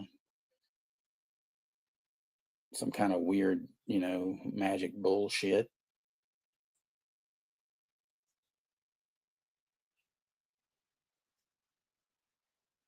Oh, Jimmy, I just saw this. Here's something for you, man. If you decide you want to do it, you could get Paramount Plus with Showtime for $1.99 for 2 months. Not as good as the Max deal that you got.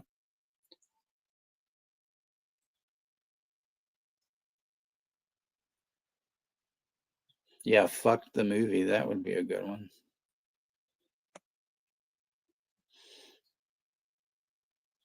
Merry Christmas, blowing chunks. That would be a good one. But there was like, I don't know. What does everybody think of like Office Christmas Party? I fucking think that's a great one.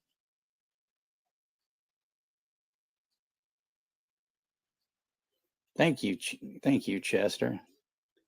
The best thing he likes about the channel is having a good time and how we, you know, we're the best. Me, Sean, and Juno. CWO for life. Thank you. Snow fucker versus heat liquor. Now there you go. That's a fucking that's a movie right there. Let's see. Here we go. Let me find this shit because I was looking at this stuff earlier and I just was like, how do you assholes come up with this shit? You know? Oh yeah, there is this other new one though called Christmas Eve in Point, and it's fucking weird. I mean, I don't know how to fucking describe it. I mean, it's not a romantic film. It's just like this family kind of dysfunctional film, and like people are doing like weird shit in it. Like this one chick takes off to hang out with these like goons, and then there's like just I don't know. These little kids are all running around doing fucked up shit. It's just a weird ass movie. I mean, for like a Christmas movie, you know that one I could appreciate because I was just like, man, this is just whoever fucking wrote this, you know.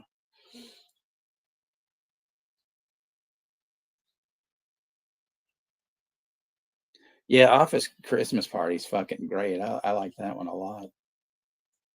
The fuck is this? I haven't even seen this. I just ran across this something here called Dealing with Christmas.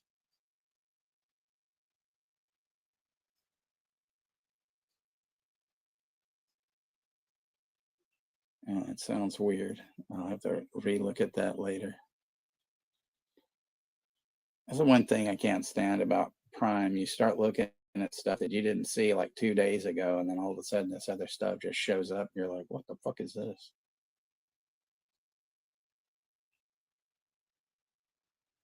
But let me find. There was this whole deal I saw earlier. These ridiculously titled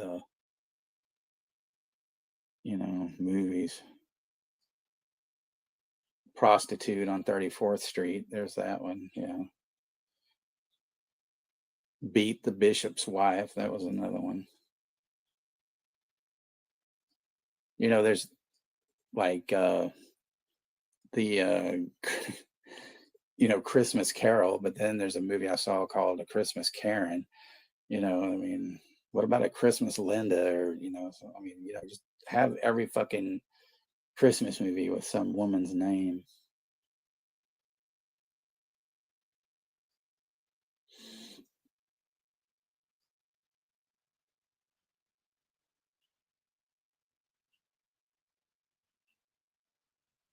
Okay, here's one. A Wesley Christmas Wedding. Who the fuck are they, and why does anybody give a shit? So yeah.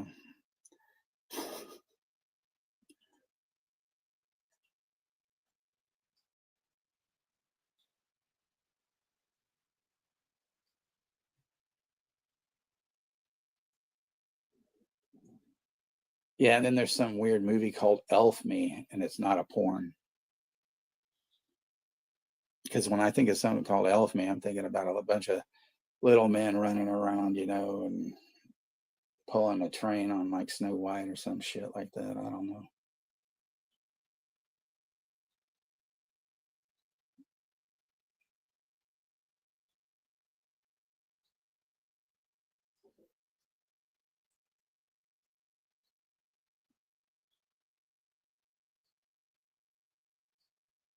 Fuck is that? Okay, that's weird.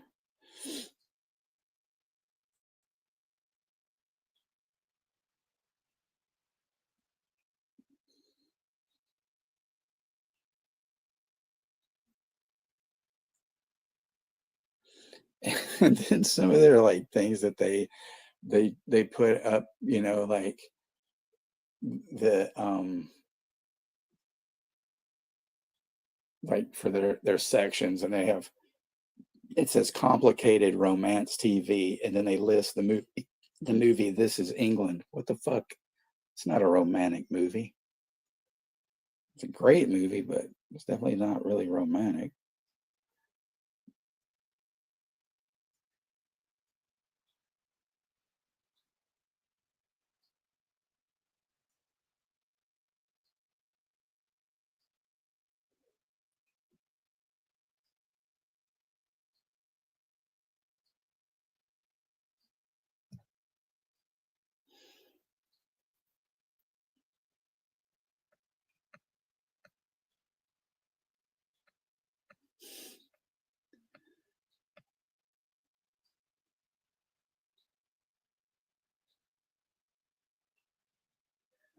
Just watched a film from Creepy Popcorn Channel called The Naughty List of Mr. Scrooge. Killer dressed up as Scrooge. Wasn't that bad. Well, see, that sounds interesting. Yeah, Elf kind of does suck. I'm not a fan of that really either.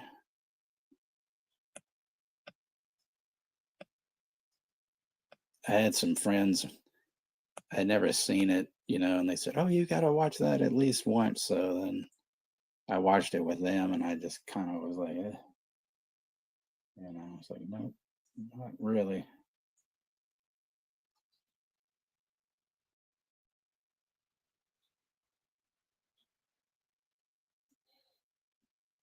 Wow, here's something interesting. It says Monkey on a Stick, Murder Madness from the Hare Krishnas. A hard hitting expose unravels the seedy criminal network operating within the Hare Krishna movement. Wow, that's kind of interesting. I was like, what are they, like assassins? Hare Krishna. All right. Yeah. Wealth. Mm-hmm.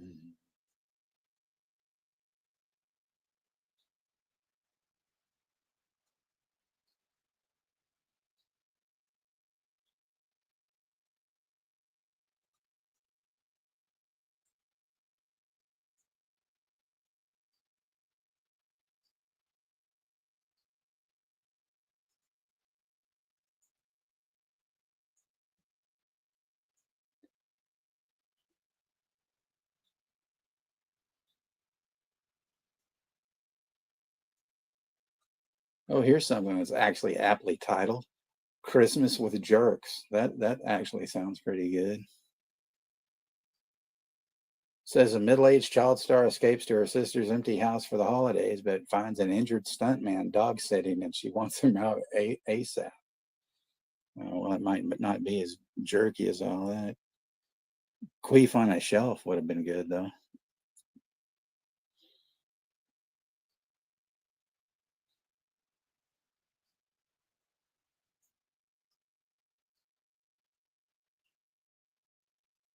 See, I hate this. Every time you fucking turn it on Prime, they always change everything around.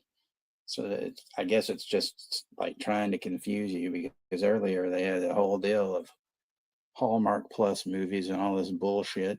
I'm like, well, don't see it now. Oh, but I did find uh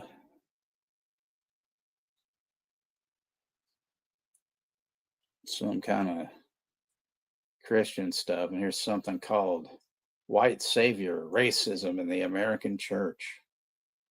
That's wonderful. Yeah, that's something for all families to watch while they're wearing their white sheets and burning their crosses in their front yard. What the fuck?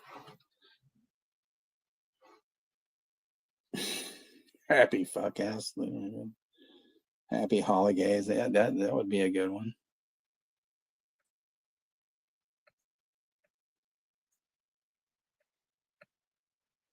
It was like somebody was talking about White Christmas, and they were saying that they thought that Bing Crosby and Danny Kaye must have some kind of innuendo going on there and shit. Not that I ever fucking noticed it, but it's like, okay, take it as you will.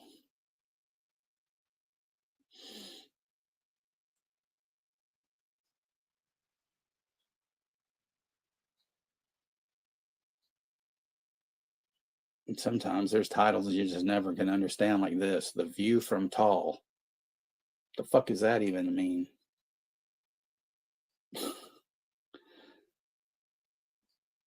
All right, Z. Thank you for stopping in, brother, and thanks a lot for coming in, and Merry Christmas to you and everything. You know, I appreciate it. Appreciate you hanging out with us and stuff, and have a wonderful night.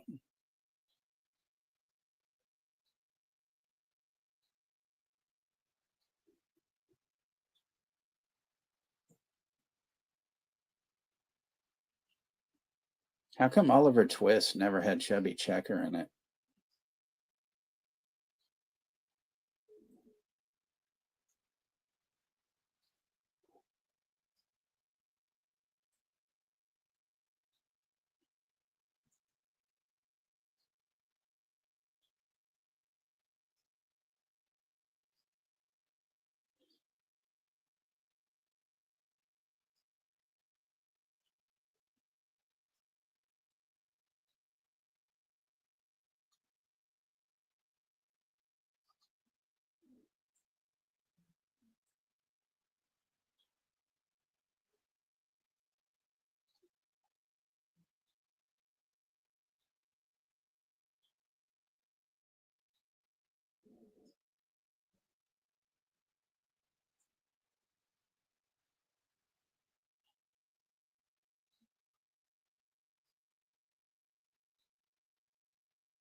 Well, yeah, Oliver Pretzel Twist, exactly. Okay, so I found a few of them, but still not, something called Christmas Time. Well, they could have just called that Christmas Crime. 12 Days of Christmas Eve. What the fuck? That, you know, sounds fucking weird. And then, of course, here's one of your totally generic ones: A Home for the Holidays. But what they could have done instead, you know, like it should be like a nursing home for the holidays or something.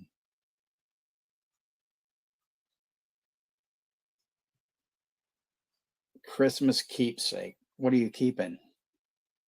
You know, it shows some dude and some chick, and then some girl who's probably the daughter looking like, oh, look, mama found a man.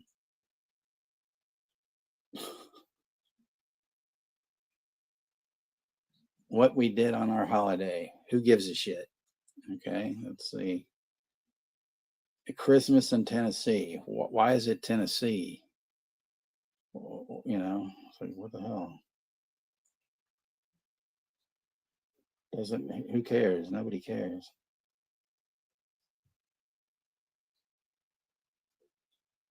What the hell is this? Oh, that's not a Christmas movie. Why the fuck is it in that list?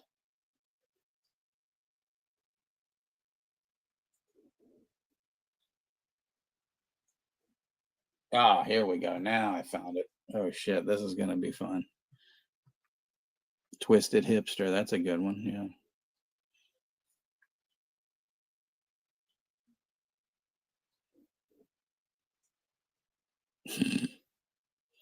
Oh, P, you savage, you. I'm sure everybody already read that, but that's pretty funny.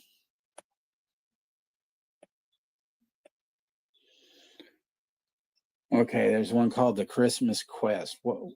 And it says Stephanie goes to Iceland in search of the legendary treasure of the Yule lads. Who the fuck are they? And why is there treasure? You know, what is it, like a fucking Indiana Jones bullshit where they go to Iceland trying to find some fucking, you know, bullshit, and then you know, while they're in Iceland and it's Christmas, maybe they'll get eaten by cannibal. So let's watch it. Oh no, it's one of those Hallmark Plus movies. See, and I told you Hallmark is like fucking, they're like the devil, you know. Let's see, what's the next one? Holiday Crashers. Yeah. Two best friends crash Christmas parties and unexpectedly find love and purpose, and maybe a porpoise. What the fuck? See this? I mean, that sounds boring as shit, you know? I mean, I want to see a Christmas movie at least where, you know, somebody dies or something, you know. I mean, they always have their fake false tragedies in there anyway. Oh, grandpa's had a heart attack. We gotta, you know, he opened up that box of porno mags you sent him. We gotta go to the hospital now. You know. Three wiser men and a boy. Oh God, see, that's like a fucking porn right there. I'm not even gonna go there. That's, oh shit. Okay. Jingle Bell Run. Okay, why isn't there a Jingle Bell Walk? That's bullshit. That sounds like, you know, fuck that. Two opposite two opposites team up for an amazing Christmas race and find love along the way. Opposite what though? I mean, what the fuck does that even mean? Well, she has no arms, I have no legs, so we're opposites. The fuck is this shit? See, that's what I mean. You know, you can make anything out of these dumb fucking movies.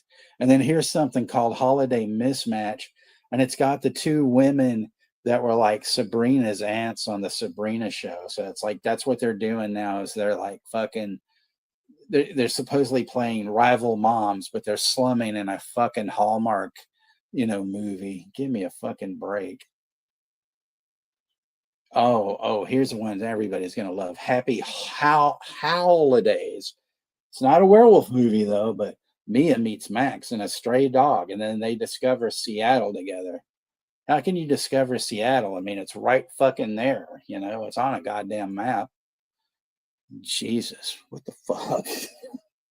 These things get ridiculous and ridiculous as we go on, you know. Jingle Bell Queefs, yeah, that, you know. What if they don't got legs? Exactly. I mean, that's the thing. Jingle Bell Runs. Jingle Bell Wheelchair. See, I mean, you can come up with anything with these fucking pieces of shit. A novel Noel. A New York City editor finds passion running a Maine bookstore and discovering love. You know, okay, you're running a fucking bookstore. And that shit's going to be nuts during Christmas. How the time, you know, how are you going to find love in a fucking bookstore when you're too busy fucking yelling at assholes? Hey, I was wondering, do you have this book here or this book here? No, I'm sold out. Well, fuck you, mister. You know, see, no, that ain't. Oh, no. Oh, no. Here's another one. Three Wise Men and a Baby. No, no, no, no, no, fucking no. I'm not going there either. Deck the Halls on Cherry Lane. Christmas at Cherry Lane in 1966, 81, and 2000. What's the fucking difference? Well, back then, my grandma was alive and then she died and then we had Christmas here. So, what does this mean? That they only had like fucking Christmas 3 times on this fucking street? I mean, what the fuck?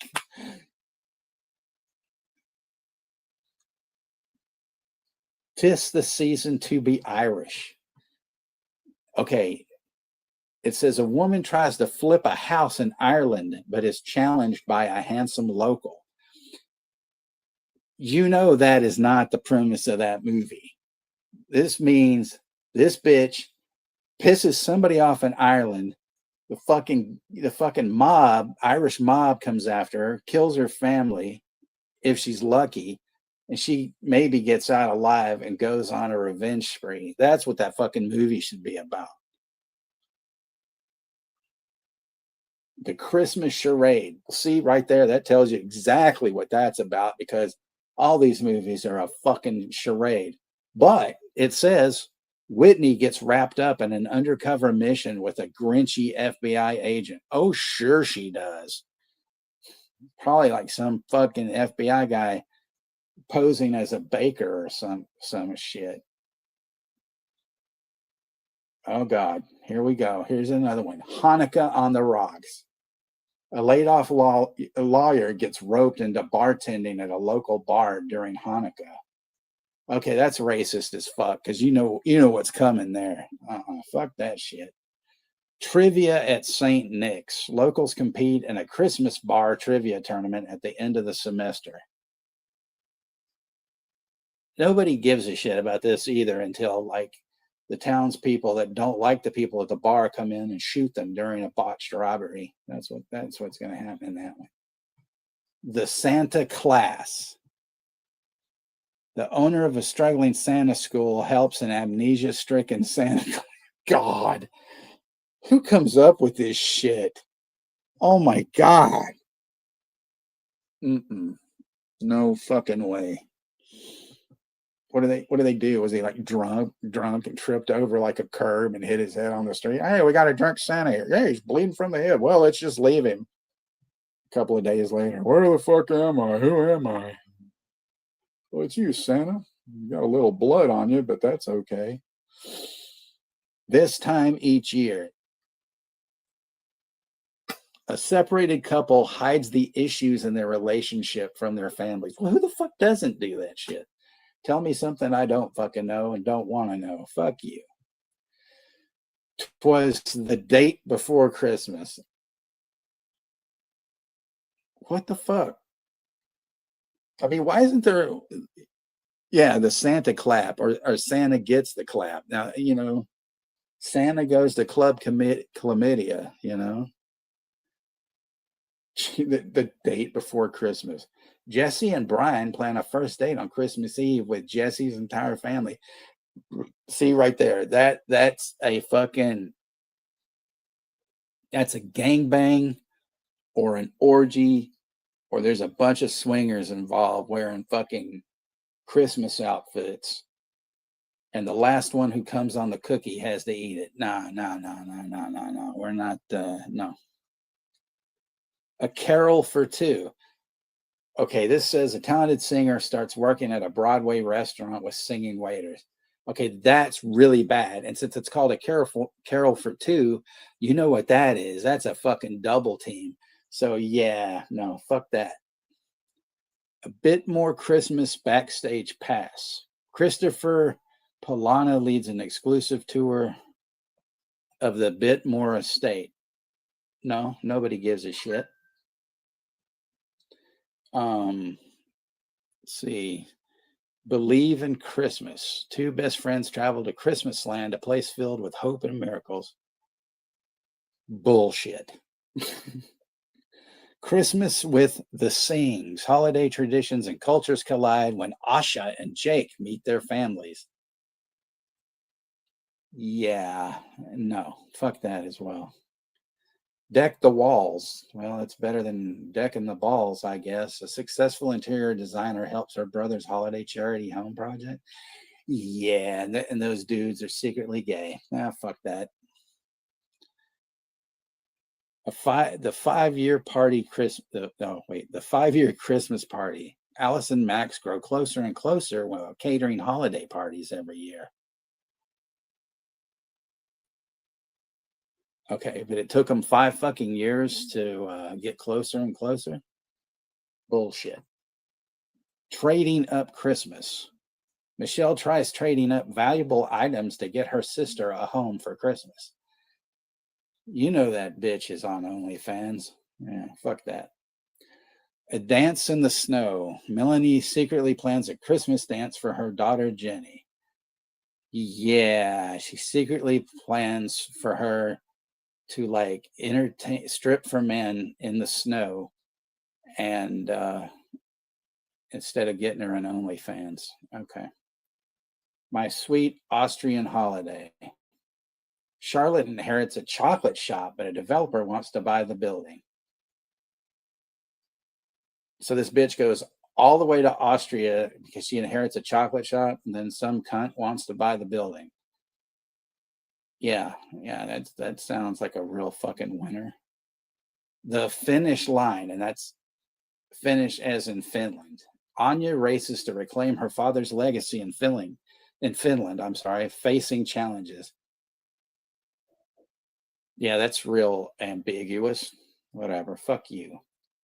Rocky Mountain Christmas. Well, that's all, where they're, just struggling. They have a struggling ranch. They probably kill a bunch of like bison, and then they have, what do they call them? Those buffalo balls or cow balls or whatever the fuck all that shit is.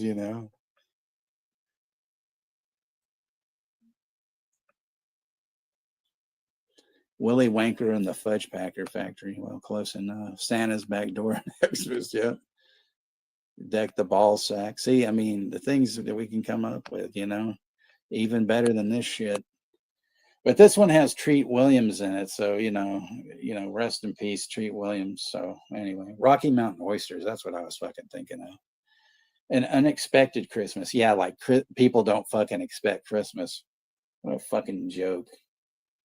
To have and to holiday.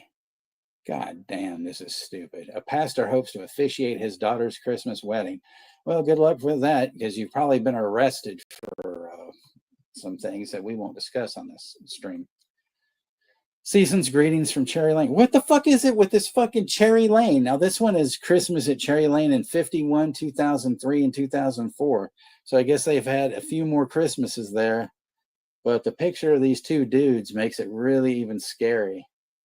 Christmas on call. Philadelphia first responders' lives intersect during the holidays. Well, no shit. Like, that's going to happen because, your grandfather has a goddamn heart attack, or your wife gets hit by a car. Anything can happen. Your grandma fucking chokes on her pretzels. Fuck you. Next stop, Christmas. Nah, fuck that. I'm not even going to go there. The Christmas train. Well, we know what that one's about. Round and round. Rachel repeats the same night of Hanukkah in the exact to help break the loop. So it's basically Groundhog Day, but for Hanukkah. Fuck you. A very merry mix-up. Oh, no. I don't even want to know. Leah's perfect gift. Well, why does she have to have the fucking perfect gift? P. Rich has the perfect gift. We all have the perfect gift. Fuck her. We don't give a shit. Rescuing Christmas. Sometimes that just isn't happening. So no, fuck you. Christmas with Holly. See, now here's another one with some other, woman. It's like, whoa. I'd rather spend, Christmas with Brooke or Rosalia or Moonbeam. Fuck Holly, bitch. Christmas under the lights. Well, yeah, I don't think Christmas, in the dark is a very good thing. Oh shit! Here's another fucking Christmas on Cherry Lane, but it doesn't say the years. It just says 3 families celebrate Christmas at turning points in their lives. Well, good for them, bunch of assholes. The Santa Summit. What the fuck? Debbie McComer's Joyful Mrs. Miracle. What the fuck is? I don't even want to know. Journey Back to Christmas. Yeah, that always happens if somehow you get amnesia and some shit, and then you gotta take a time machine some fucking place. But it looks like Tom Skerritt's in it, so he's probably slumming for that one. Jolly Good Christmas. It doesn't even have a description, so nobody gives a shit. A Holiday Spectacular. See, what is this shit? Sugar Plumbed. All right. Holiday movie character Sugar Plum comes to life to help fulfill Emily's wish. What the fuck is this shit? Another fucking Emily, I mean, damn. Mistletoe fetishes, exactly. That's probably what it all is. It's all bullshit. A Biltmore Christmas. Lucy Hardgrove, yeah, I bet she's hard, is hired to remake the beloved holiday movie His Merry Wife. Yeah, I bet. That's another fucking fucking gangbang snuff film waiting to happen. Christmas in Evergreen, Tidings of Joy. Fuck you. My Christmas Family Tree. No one gives a shit. Every time a bell rings, no, you ain't fucking with It's a Wonderful Life, so go fuck yourself. On the 12th date of Christmas. Jesus, man. I mean, this shit is so unfucking original. I mean, Jesus, another Happy Holidays from Cherry Lane. Who the fuck are these people? What about Happy Holidays from fucking Blueberry Avenue, Oh man. Well, thanks for putting up with this shit. I don't know. These things are just so fucking stupid. I had to, oh man. Whew. Yeah, I've had enough of that. But, this just shows you that, you look at this shit and it turns into your own fucking personal hell for Christmas. My God. And then so I scroll back and I have a thing here. It says Gladiator 2, Electric Boogaloo. And something called Bad Sisters. Okay.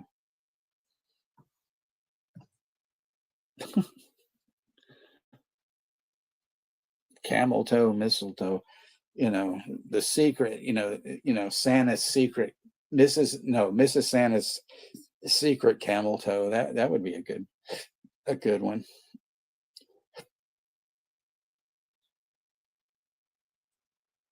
I mean, shit, I used to love to watch the shit like, with the Heat Miser and, Rudolph the Red-Nosed Reindeer. I didn't need all these junked up love stories, It's like, oh, you never met him before, but he loved your grandma. Now that she's dead, he's coming to her funeral.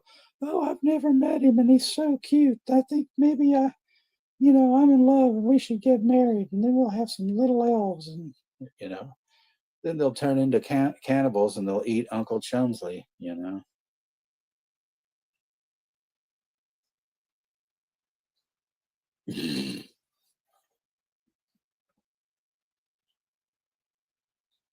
Wheedletoe, Queastletoe, Dingleberry. Yeah, Dingleberry Avenue. See, there's another one.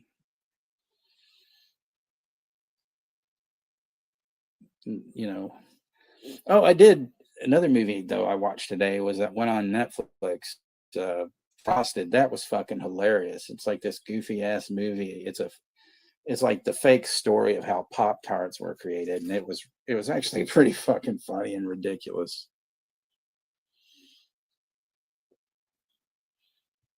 Man, Thistletoe. Now that would be the great stuff. You get somebody under there that you don't like, pull it down, and fucking just start fucking carving their head. That'd be epic. Let's play hide Santa's bag.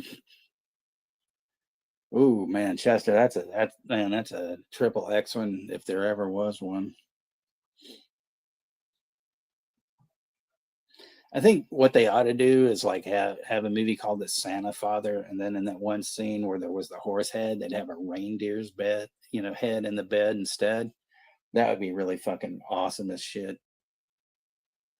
Missile cock, yeah.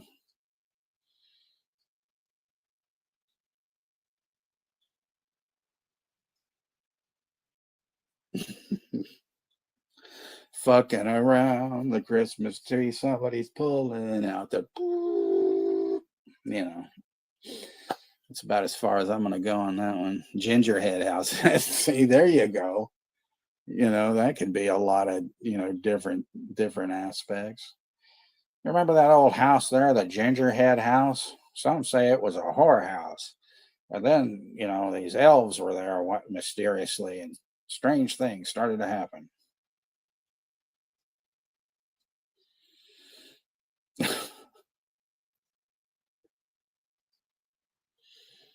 But yeah, I've hit that, 2 hour to shower mark, and I don't know, man, if you guys want me to hang out a little bit or not, but yeah, I was just gonna go for, a couple hours because Juno and I gotta do that. We don't gotta, but we're gonna do, Slack Christmas tomorrow night. Not the cum drops, but well, you know what they always said, like if you had an actual penis hat, you wore it the next time somebody called you a prick, the joke would be on them.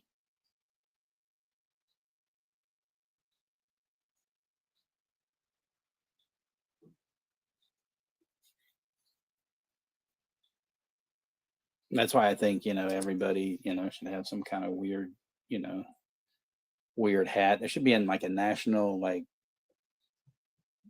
funny hat day. And you could get like fired from your job if you didn't wear it. I actually tried to get my boss at a job one time to actually do that. I said, let's have a funny hat day because they'd come up with all these dumb shit, stuff. Oh, today you can wear your clothes backwards. It's like, well, let's have a funny fucking hat day.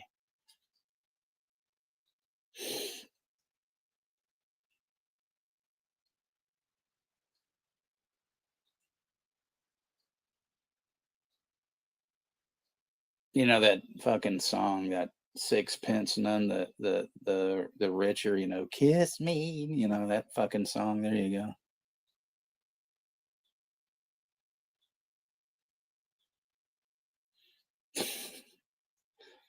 Yeah, but when he's coming, he's giving her a white Christmas though. So there you go, P. She's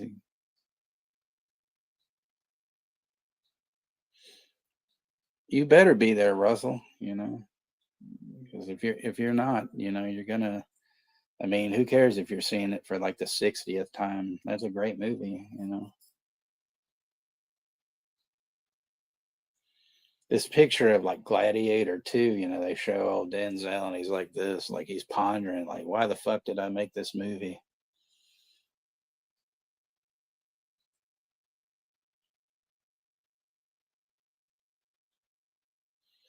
You people made me get all filthy tonight. And it was great. Thank you. Thank God Moonbeam wasn't in here. She'd probably file for divorce and we're not even married. Yeah, exactly. I'm dreaming of a white Christmas, just like the ones when I would blow.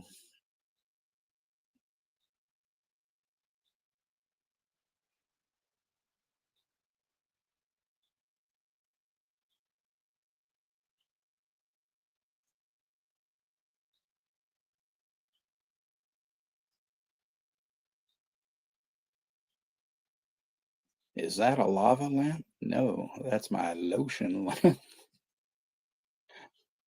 Barney Miller. Come on, Russell. Are you serious? You're gonna watch Barney Miller? All right. Doom, doo doo doom, doo doo doom, doo doo doo doo doo doo doo doo doo. There you go. So at least you got, the baseline for Barney Miller.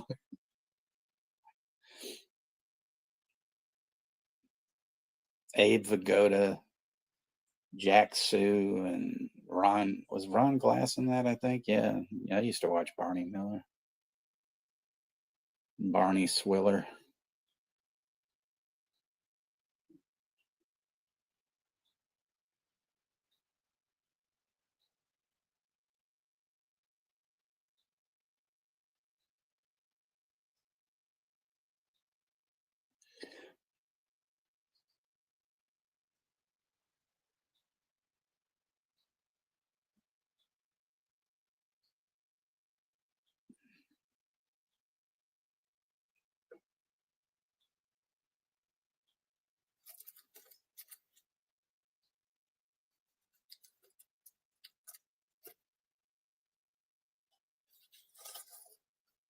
Here's a here's a Hunt's ketchup packet.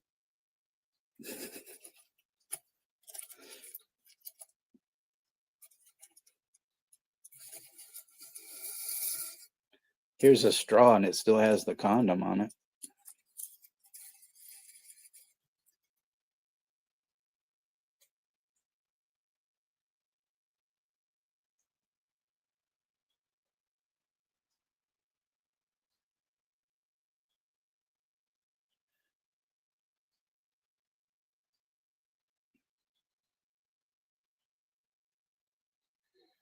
Oh, Vanta, she's around.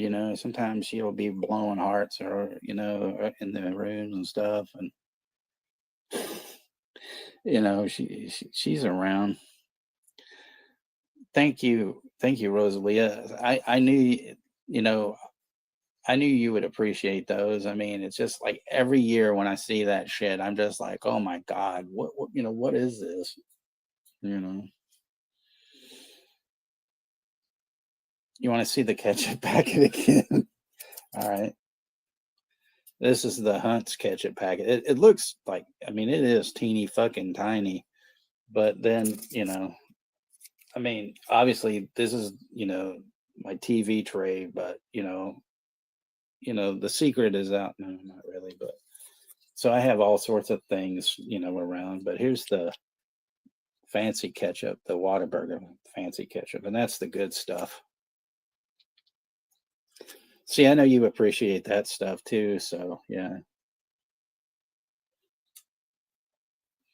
You see, what the fuck is this? I get weird things sometimes, like when I order takeout food, and sometimes I don't know, I forget I have this stuff, and here's some fucking sriracha chili sauce packet.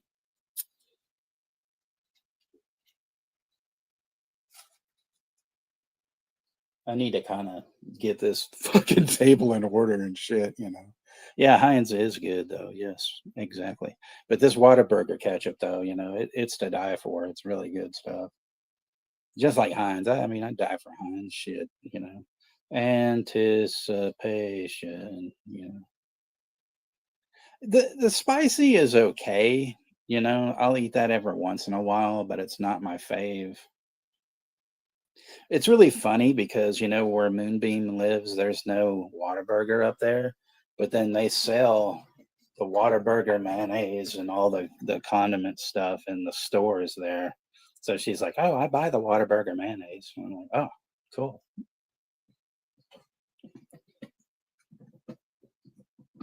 Well, who doesn't, Chester? I mean, but it's like when you order stuff and they give you the ketchup packets, you might as well use it.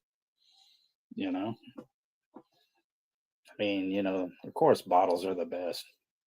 It's like that old, the old soda commercials, or those ones where it says, like, you know, I like drinking my soda out of a bottle. Things taste better in glass. And I'm like, yeah, until you get a shard that goes down your throat and cuts it all to pieces, you piece of garbage.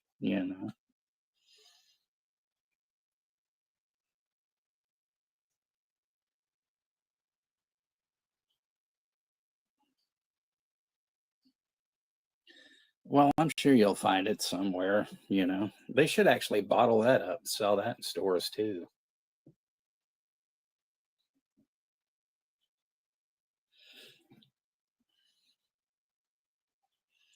I know what you're trying to pull, Russell. From Porky's. Like, I've seen that movie a jillion fucking times, so I know what's going on.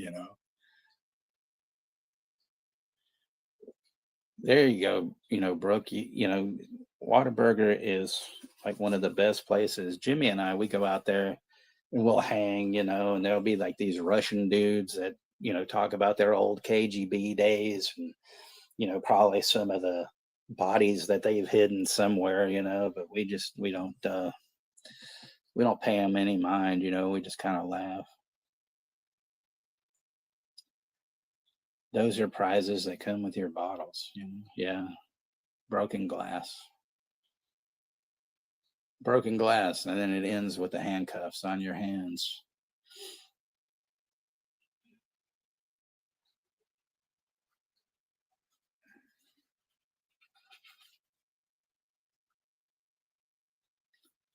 I want a mustache, damn it. I want to look like Burt Reynolds. So there's that one too.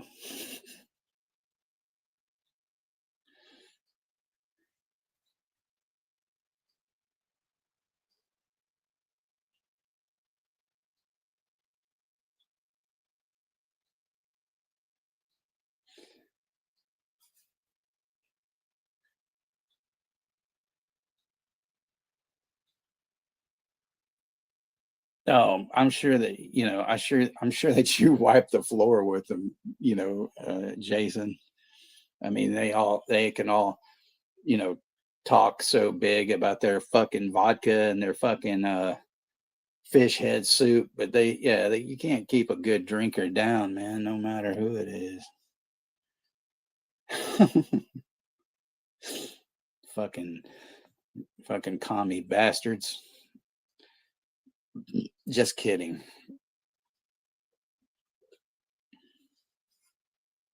Not about the drinking part though, because I would have loved to have seen that.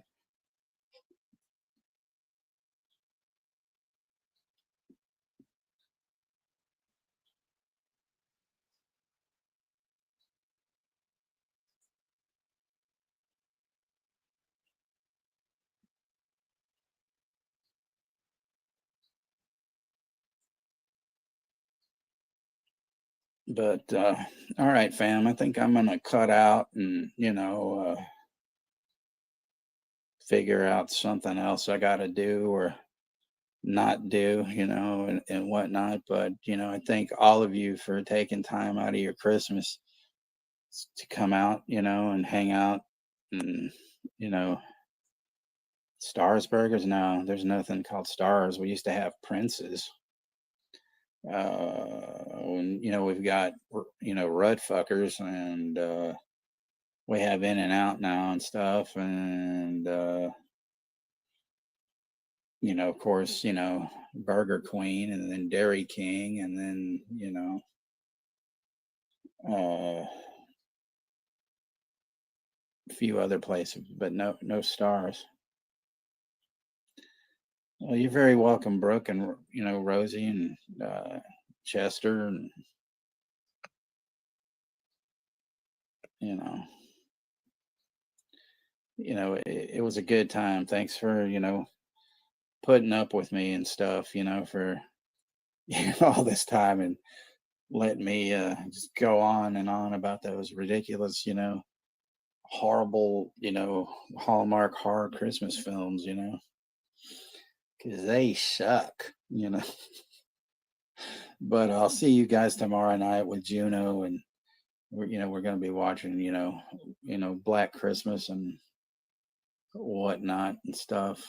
So, but I do hope that you guys got everything you wanted or needed or whatever, and and at least told a random family member or random person you didn't like to go fuck themselves. And that's the way to always do it. So love all you guys, and you all made my Christmas something special, so I appreciate it and stuff. Oh, but okay, I'll show this real quick. Severin, they always pack their shit with these fucking things instead of bubble wrapping it and stuff. So there you go. You can smoke them. Put them up your nose, put them in your ear, all sorts of stuff. It's really weird too because they smell like corn. You probably could eat them, but I don't even want to risk that. So anyway, have a good, Christmas night, and I'll see you tomorrow, the day after, Christmas, and pretty soon with that. Oh, one thing is, Juno's got something going on for a little bit too. So, you know, I'm not getting into like, Sean's business. He's doing what he's doing, taking a break and everything like that. Um, so, and I'm all for it for whatever he's doing, but Juno actually is going to be taking a break for a while. So it's more than likely going to be, you guys are going to be alone with me. So for a while. So, I don't know how you guys will take that. I don't want you to be too heartbroken, but I do believe that I will have coming up, one of my favorite movies, New Year's Evil, because I usually watch that at least 3 fucking times a year. So didn't we watch that on your channel, P? I think, or maybe Sean's. Fuck, I don't remember, but you know, I'll probably show that, but among other things, like some other things and all that sort of stuff. So, all right, I'm gonna shut up, get the fuck out of here, and I love you guys and everything, and you know, don't take any wooden pickles, and be good, be safe, and thank you, Rosie, thank you, Ashton. So, let's have some good times, and see you later.